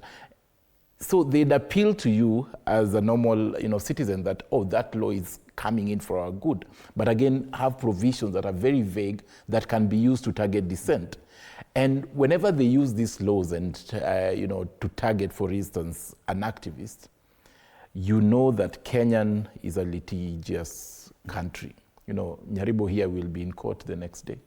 So I just wanted to... People will be on the street. Is that our saving grace, judicial oversight, that is the only place now to turn to? And probably in Tanzania or Uganda, they don't enjoy the same. No, by the way, our saving grace is in our young people's quick mind, versatility to understand internet operations. And internet has come a long way in Kenya. And I worked in this sector long back, since 1997, in terms of understanding. You talked about VPN, and that time we used to make voice over internet, and it was not allowed by the CCK then. And today, any country, in fact, young people are always ahead of the government in terms of internet operations. That is the truth. Despite the fact that government will, now I saw them talk about FlexSpy and I think the CID and all that. Oh, now the FlexSpy is not owned by the CID for that. For example, it's an online platform. And the way young people understand that, and any person well trained on technology and how to access internet, even when they close it here. If you look at this new satellite that Starlink. If you look at Starlink, it bypasses so many national protocols to give you internet right where you are. So the conventional way of accessing internet through fiber optics, through digital networks, that is just one. Then there are gadgets that can actually go to the satellites directly. So it is a waste of time for countries to imagine that they can be blocking what I can easily say waves or air the way it goes, and then it is tapped in a certain way through equipments to give us internet as we know it. That can be done in a short while, but finally citizens through social media, because don't forget that the big giants like TikTok, Facebook, X, have particular agreements with satellite companies, and you cannot interfere that relationship. So, as a country, you might think that we will make sure we shut down. Then you call CCK. CCK, of course, will call the internet providers in the country, whether it's Safaricom, whether it is Telcom, whether it is Jamii Telcom, whatever. But in the end, young people will always access the internet, and actually the cutting is a short time. But our saving grace undercoat. The point we are trying to make is this, Fred. Even when you look at in the West, there is also a clamor within leadership to actually control people in a certain way. And this is where the real problem is. It's not just in Nairobi or Dar es Salaam or Kampala. People, when they go into office, and this is because of who humanity is. Humanity has the kind part and has the evil part, if I may say. So if the people allow the evil part of humanity to show up and allow them to occupy maybe State House or other leadership positions, they will always interfere with the democratic structures of a people. And therefore, even when you go to the law, whether you talk about this Section 6, which has been temporarily suspended, the guys who are sitting there as a committee, they are not any angels. They are just people who have woken up from home with their own stresses and depressions, and they come up and say, I don't like that show I saw in a certain media station, so please bring it down. And that's what we are rejecting as Kenya. That's what we are refusing. We do not want to go to a situation where we are being led by a people who probably want to make it in life by accumulating so much wealth and being corrupt, and then they come up and say, I don't like the way that guy talks or how he does his things, and I will just have to suppress him. Yes. If you look at the futility of these actions, trying any attempt to block, because there have been such talk even in Kenya and in Uganda that around election time we'll have to shut down a few social media spaces, we'll have to shut down the internet. This is the first time we're seeing now in a country within our region a proper attempt to shut down the internet. But how successful is it, or how futile has it been? You as a researcher, are you still able to access information from Tanzania? Even without revealing some of the secrets that you use? Definitely, as I wanted to answer that question very carefully. You see, as Senior Nyaribo has said, is that it's very difficult to shut human beings at this day and age. And of course, internet shutdown in Uganda have not been, they're not a new thing. In fact, government wanting to control information a few years ago, 2020, 2021, government had, like 2019, Uganda government had issued, tax on social media use in Uganda. It was about a shilling and something, if you convert it. But again, that idea that I'm paying tax every day to use social media can really, disrupt and make many people, especially in the villages, not want to go into social media daily. So it's in the head, it controls people. So the same way, every election, we've documented internet shutdown in Uganda. In fact, the last election, it was actually very, very bad. In Tanzania, we are seeing it this time. But as we said, is that there are other methods, There are people that, have satellite phones.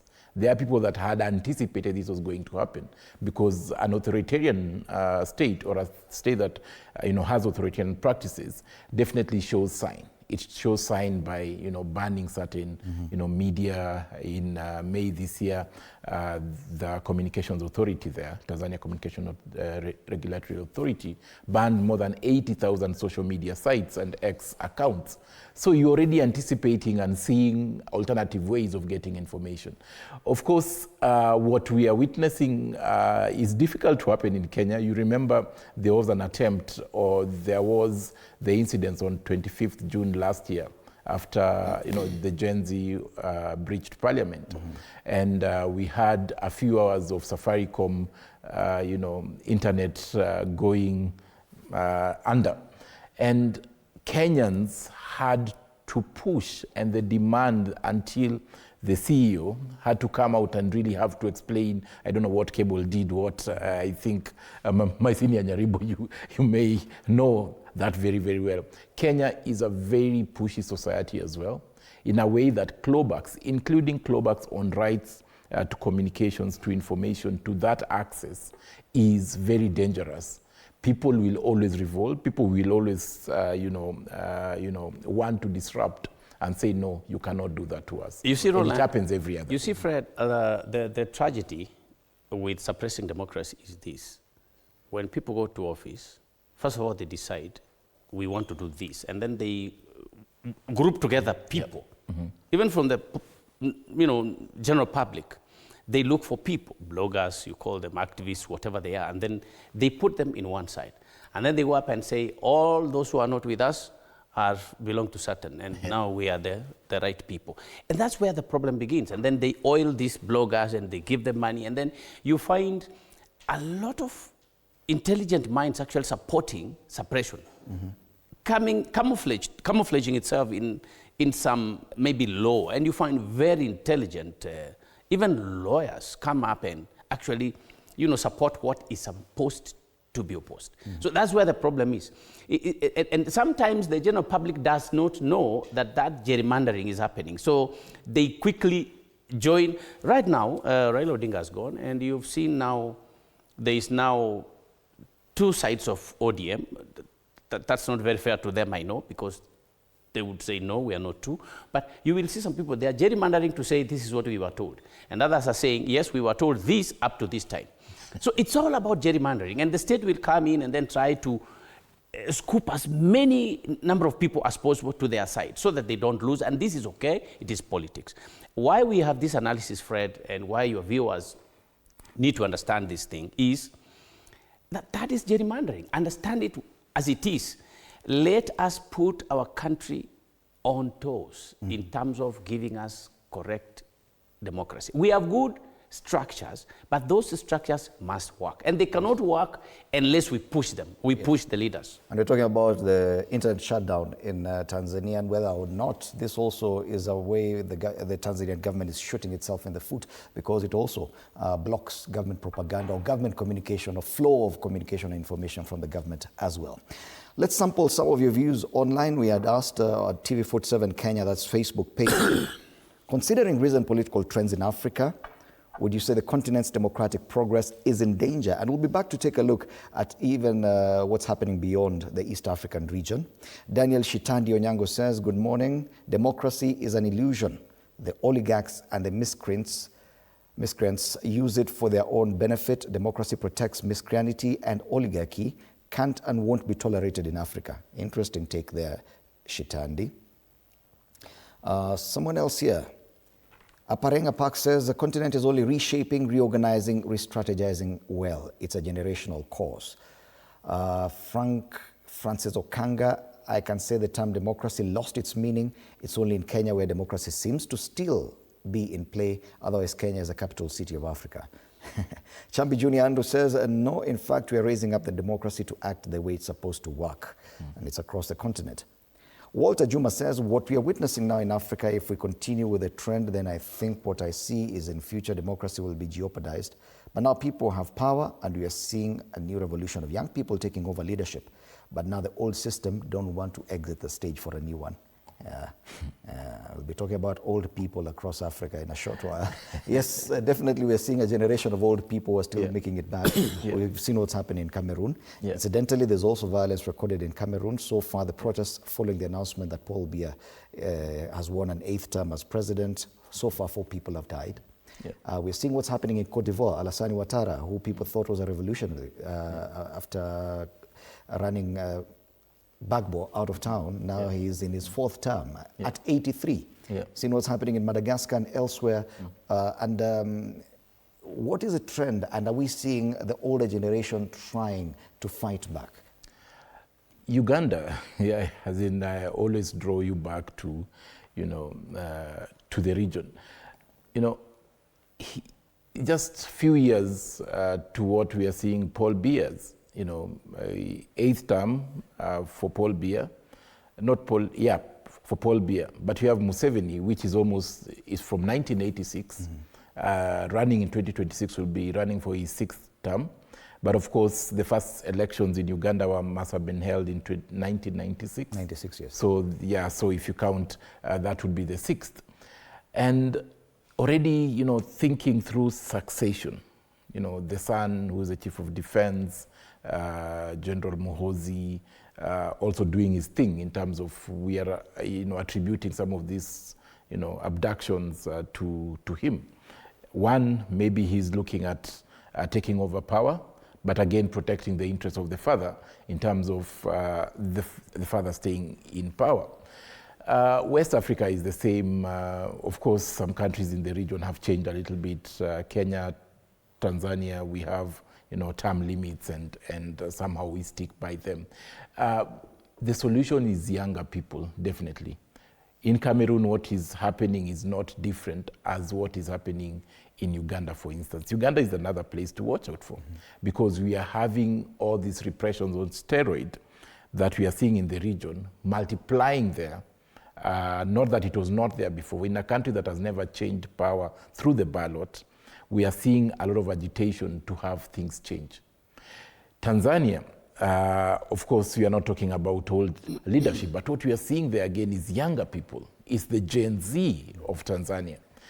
Kenya is the Gen Z of, the country that are really leading the fact that, we do not understand what it means to stick by certain rules, and especially if these rules seem to be authoritarian. So you're seeing a change of attitude in Africa where people are saying no to not just old or the legacy, let me not say old, this kind of leadership, but you're also saying no to any form of bad leadership.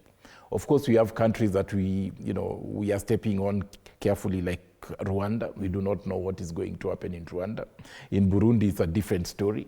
But again, it's the younger people who are saying there has to be change, not just age of the president.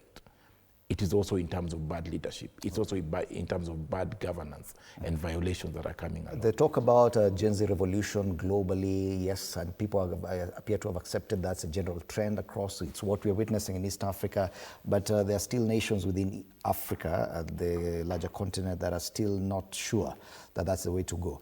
Do you understand the difference, the dichotomy of this, that on one side, the older generation, the legacy leadership is still able to hold its own? I think, Fred, the people are tired of the older generation, not because they are old, but because the older generation has always applied the older and what we can call antique methods of trying to govern the people. That is where the problem is. I mean, somebody can be quite old and is still a reformist. Honestly, we saw that in Raila Odinga. He became of age, but in a sense, he was a reformist. He could listen to young people, he could listen to old guys. He was there for people. And when you talk about old, it's not only in Africa, by the way, because I'm aware who is sitting in the White House, probably. In the White House, exactly. The word I was looking for, you saw it. I can see who is sitting there, and we can see a number of Asian countries with aged, presidents, and their citizens are not complaining. Why? Because the people have put structures, and these old people in office are following those structures. Even when they are trying to abuse the structures, they are following them. And that's what we are asking for our, region. There is no possibility that a Gen Z person will come to office and they do away with the old generation. It is not allowed, it is not possible. A country cannot exist with a particular age bracket and then you forget the rest. And in those developed nations where they are not very keen on taking care of the older generation, they take them to the, the old people's homes. I mean, what we don't really do here unless somebody does not have families. So you can see if we allow that now it is a Gen Z president, Gen Z ministers, Gen Z what, that is not the real thing that will help the country.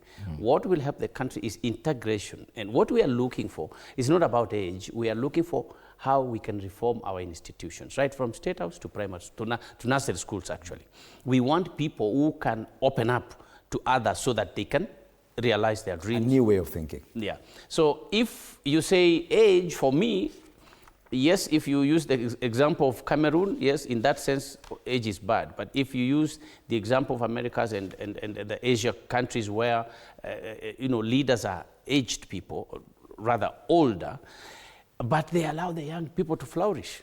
They are not stopping people on the road and asking them, where's your ID? Why are you carrying this bag and all that? They are letting people to live their lifestyles and meet their dreams. Yes, and we may not, the conversation may not necessarily be about ageism, but it's a new way of thinking that this younger generation, the Gen Z, have a new progressive way of thinking. They have lived through the internet age, a lot of information, a lot of exposure that probably the older generation did not have, and probably they are more inclined towards clawing back on some of the progress. No, there needs to be an intergenerational kind of governance, whereby, as Senior has said, you have, there is something that a 70-year-old, 80-year-old can contribute to the nation, whether as advisor or something like that. There is always something. What we are seeing in our leaders, African leaders, at that very, advanced age and still clinging to power, is that they don't also respect their term limits, So somebody is, 92, we are not really fighting that he's 92 and in office. We are fighting he's 92 and in office because it is his 8th term, at 92 being in office. As in the rest of the years, what they should have done really is really progress the country into a way where there is, meaningful transition. For 40 plus years, what are you doing leading a nation? There are, new brilliant minds. There are, newer innovative ways of doing things. Uganda, you are president since 1986. When you go to power, one of your very firebrand, statements was that an African leader has got no business being in leadership for more than 10 years. And now it's 40 years and counting. So the issue is not even about legacy. Trump is in office, but not in his 90th, or 8th term. It's because this is actually his constitutional second term, broken, and Americans having recognized that even if there was somebody in between the two terms, this is your second term. You are president once.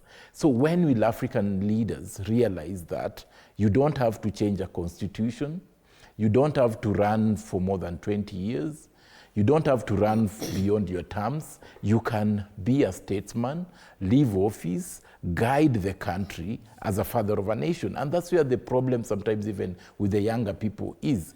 The younger people are seeing the same names.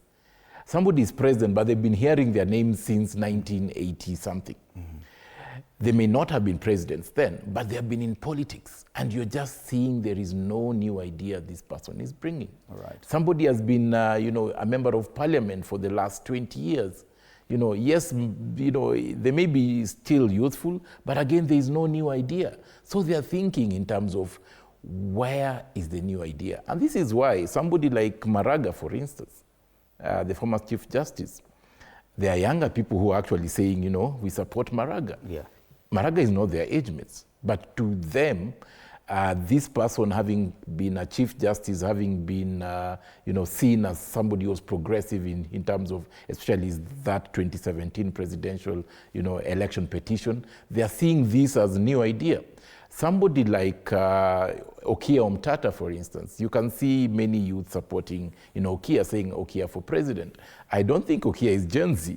I don't think he's even millennials. But what he brings is dependability.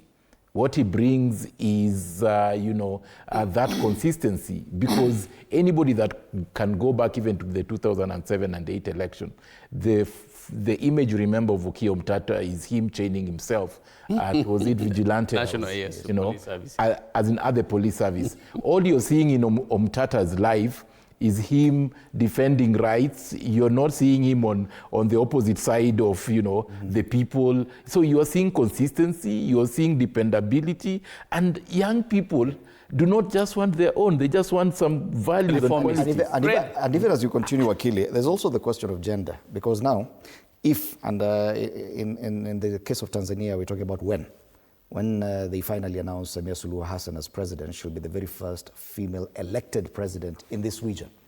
And there's always been this talk that a female president or a female leader would be so progressive, would be so different. Is this what we are seeing after 5 male presidents in Tanzania? A female one comes. Is it any different? Or is it getting worse? Just before, I wanted to add on to this, and then I come to your question. because he mentioned Maraga actually. I made that comment on my handle as well, that he appears to meet the bill in terms of what the Gen Z are looking for. He's a reformist. But now, we were discussing just a while ago about the people, not the leader.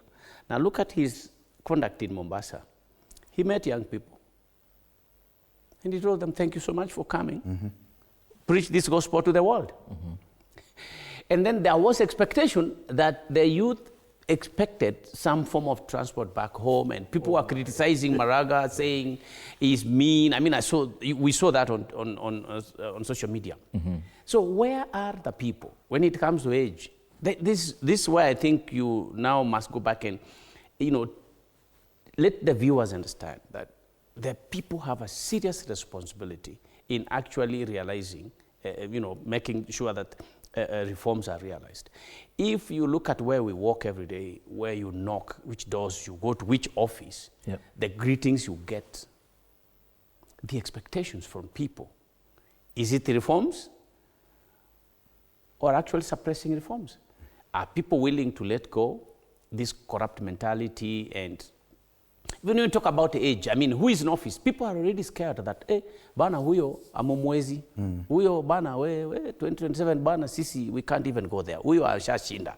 We're in 2025, people are thinking like that. So people's mentality cannot be ruled out in terms of encouraging and installing wrong behavior in governance.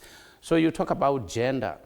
You see, I am an old folk as well. I'm not Gen Z or a young person. I'm young at heart, but I'm not like Oburu, who is still a Gen Z. In reality,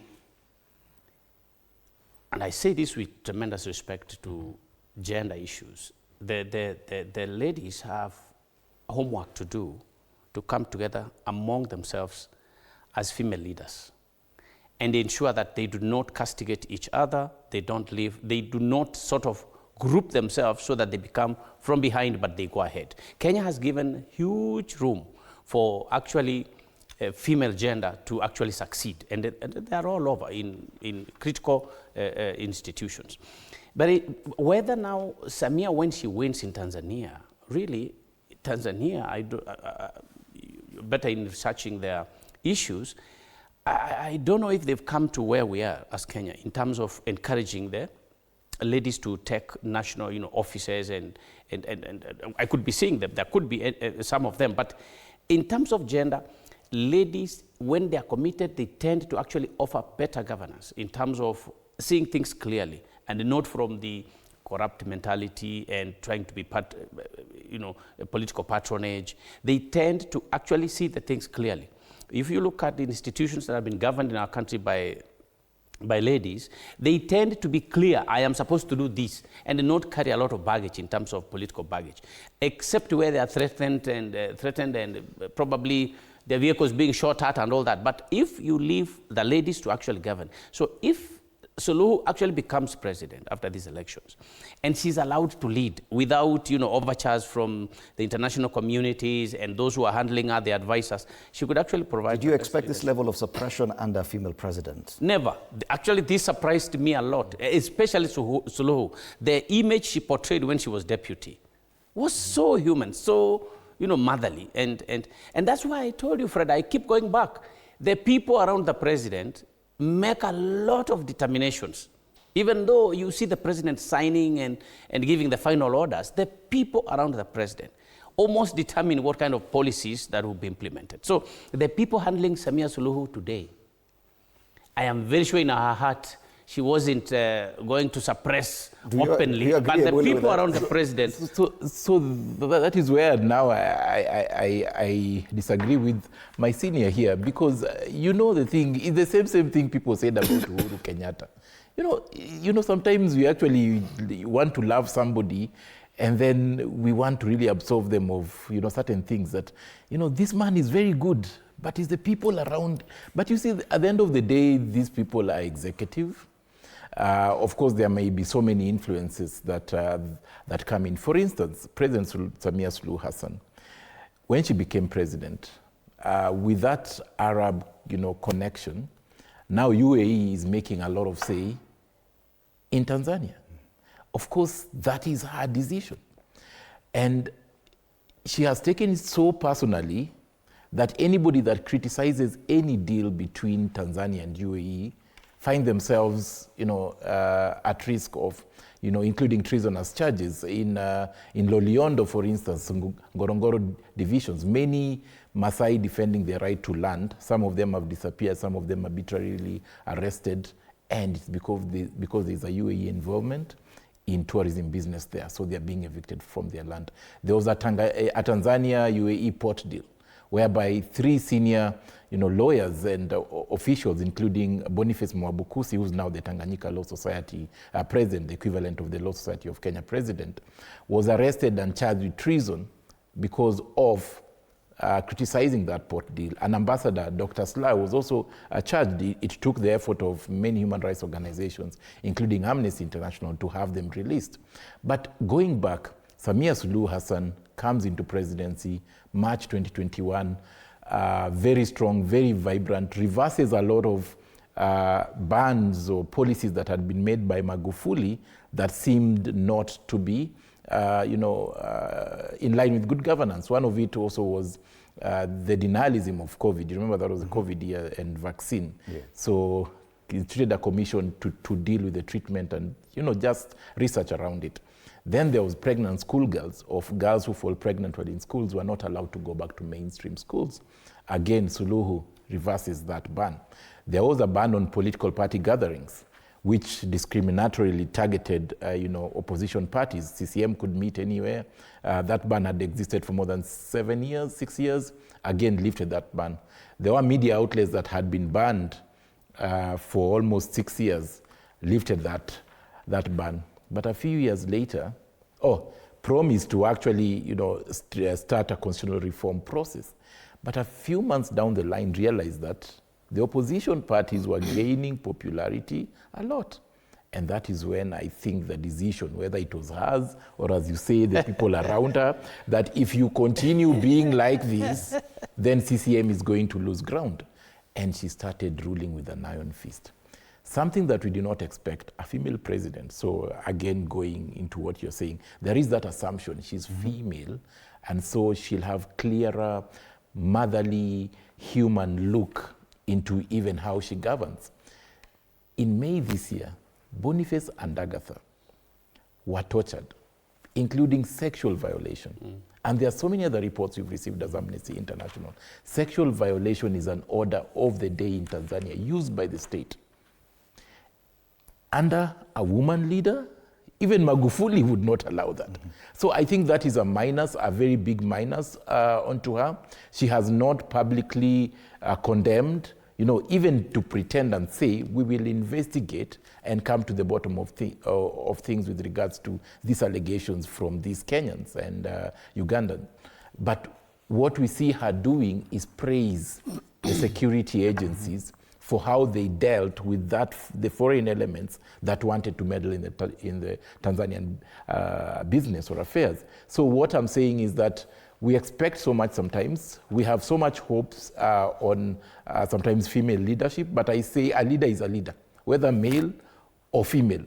They come with their values and qualities. Don't let this lie. I know he doesn't agree with me, but I agree with you. Here the point is, when William Ruto was at Kasarani, he held the Bible with one hand and said, when I put this Bible down, I will deal with corruption. Yeah. Just take this classic example. When Justin Muturi was leaving office, he unearthed everything and said when his son was kidnapped, he went straight to the head of state. And the head of state had to pick the phone to speak to someone to ask him, are you aware about this? That person said, yes. Please release this guy. And the son was released, correct? Yes. I just want to take this trajectory that when we vote people to office, when we allow, certain people to be vetted in parliament to advise the president, that is where we should look at. That is where the real game is played. People who are taken to State House to assist the presidents with leadership, in terms of advising, in terms of moving the files, in terms of writing for him something, are the ones actually to blame in some of these things, because at least Bonfos confirmed she never saw Suluhu in that room where they were being tortured. I'm very sure when she learned about this, whatever might have happened, the only place we blame her, she never came out clearly to, to condemn that kind of behavior. Yeah. Why? Because the people around the president, Fred, we will pretend the longest time, but they almost conduct the president how to go, where to go. And it takes courage for the president to actually say, you remember Mwai Kibaki one time was at the podium addressing the crowd, and then his limousine was being pulled out, being brought so that he probably can calm down and go, and yet, and he told them off. Yeah. So the people around the president actually can determine whether the head of state will be leaning towards democracy the way we know it or not. But should we excuse them as head of state in as far as the decision is concerned? Where does the buck stop? And that's why we have this analysis, Fred. Yeah. Elsewhere, definitely, I will not excuse the head of state for irregularities that are happening, whether it is in corruption or media closure or whatever. But let people understand this so that when we approach elections, people know you are not just looking for some noisemaker to be member of parliament. You are looking for who has the wit and what it takes to understand issues and actually tell the head of state, this is the honest advice I'm giving you, but the decision is yours. Most people just go there to do chorus singing and then... 2 minutes each for your final comments. Tanzania decides it's now a matter of when and not if Samia Suluhu Hassan is announced as a winner of that election. What happens next? Does she have the opportunity to actually reverse some of these issues that are being considered so negative under her tenure? Yeah, one, really standing in solidarity with people in Tanzania and wishing them all the best in terms of the outcome of the election, not just the results, and I'm not really looking at the results, but what comes next. We've witnessed this regression in Tanzania in a long time, and I've been documenting. And one of the things that I say is that states don't take human rights groups seriously. In fact, every time we publish a report, they would want to punch holes and say, you did not approach us, you did not interview us and all that. But one of the things that we always go into the recommendations of saying is that if the regression, if the repression continues the way it is, then it may plunge the country into, serious, conflicts or the things that we are talking about or analyzing this morning. So my hope is that after this, Tanzania gets into a state of self-searching. The reforms, the needed reforms that the country needs, this is the time to actually do them, the constitutional reforms, but also do them so genuinely. My senior here was talking about, the fact that, a president can be surrounded by bad leaders. And that is where structures and the reforms that are needed actually weave out some of these things. There are places where the structures will not even allow those surrounding to even come and misguide the president. So we wish Tanzania well. The human rights record in Tanzania has deteriorated. Amnesty has reported that. We would want to see a reversal of that. We would want to see political dissent respected. We would want to see freedom of peaceful assembly respected, freedom of association, freedom of expression. We would want to see right to life respected, people not just abducted.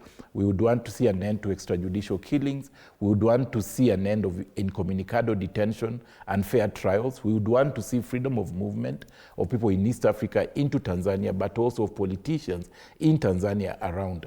We would want to see a human rights respecting society in Tanzania. So I think that is my wish for Tanzania. That is my wish for the leadership of Tanzania, that rights are respected, justice and accountability is also seen to be done. Thank you so much, Roland. Wakili, your final comment. Yeah, Fred, East African community should come together as one nation, as one community, East African community. That's very important. The problems in Tanzania are problems that affect us and affect Uganda, Rwanda, and all these other East African countries to the extent of DRC. No one should be happy that a country in the region is under this kind of turmoil. And as I said, when Moses appeared in the Bible, Moses went to meet God and brought messages to the people, but the people also sent him to take messages to God. The previous prophets were actually bringing messages from God to people, but the people reached a point where they were like, we also need God to hear us. The people around the president should advise presidents correctly. They should also take the burdens of people to the president. They should not advise the president in some dark or gray areas, in a gray form in terms of lying to him that this is what is happening in the country, and then the president makes wrong decisions.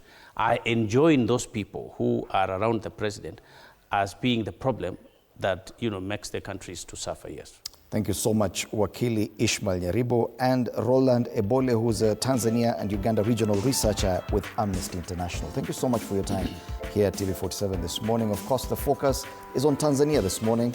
Internet shutdown, a nationwide curfew since yesterday, and this being 24 hours since the polling started in Tanzania.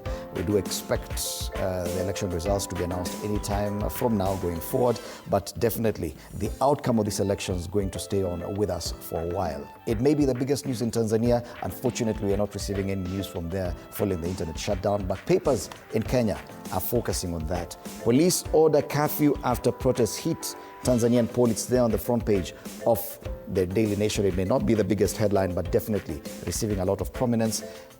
Even the Business Daily had space for what's happening in Tanzania today. We have curfew, violent protests mar Tanzanian election. It is there on the front page of the Star as well. Chaos and internet shutdown as Tanzania decides. This is how important it is to Kenyans today. On Taifa Leo wanasema nini? Wanasema Tanzania tizu roho mkononi. Yeah. And finally, on the Standards, defying Suluhu. Yesterday, they had another one, and they still feature it there on the front page. Samia versus Suluhu. This is a Standard, not me. I'm just reading their words. There you have it, ladies and gentlemen. Tanzania decides, our biggest discussion today. My name is Fred Indemuli. Good morning.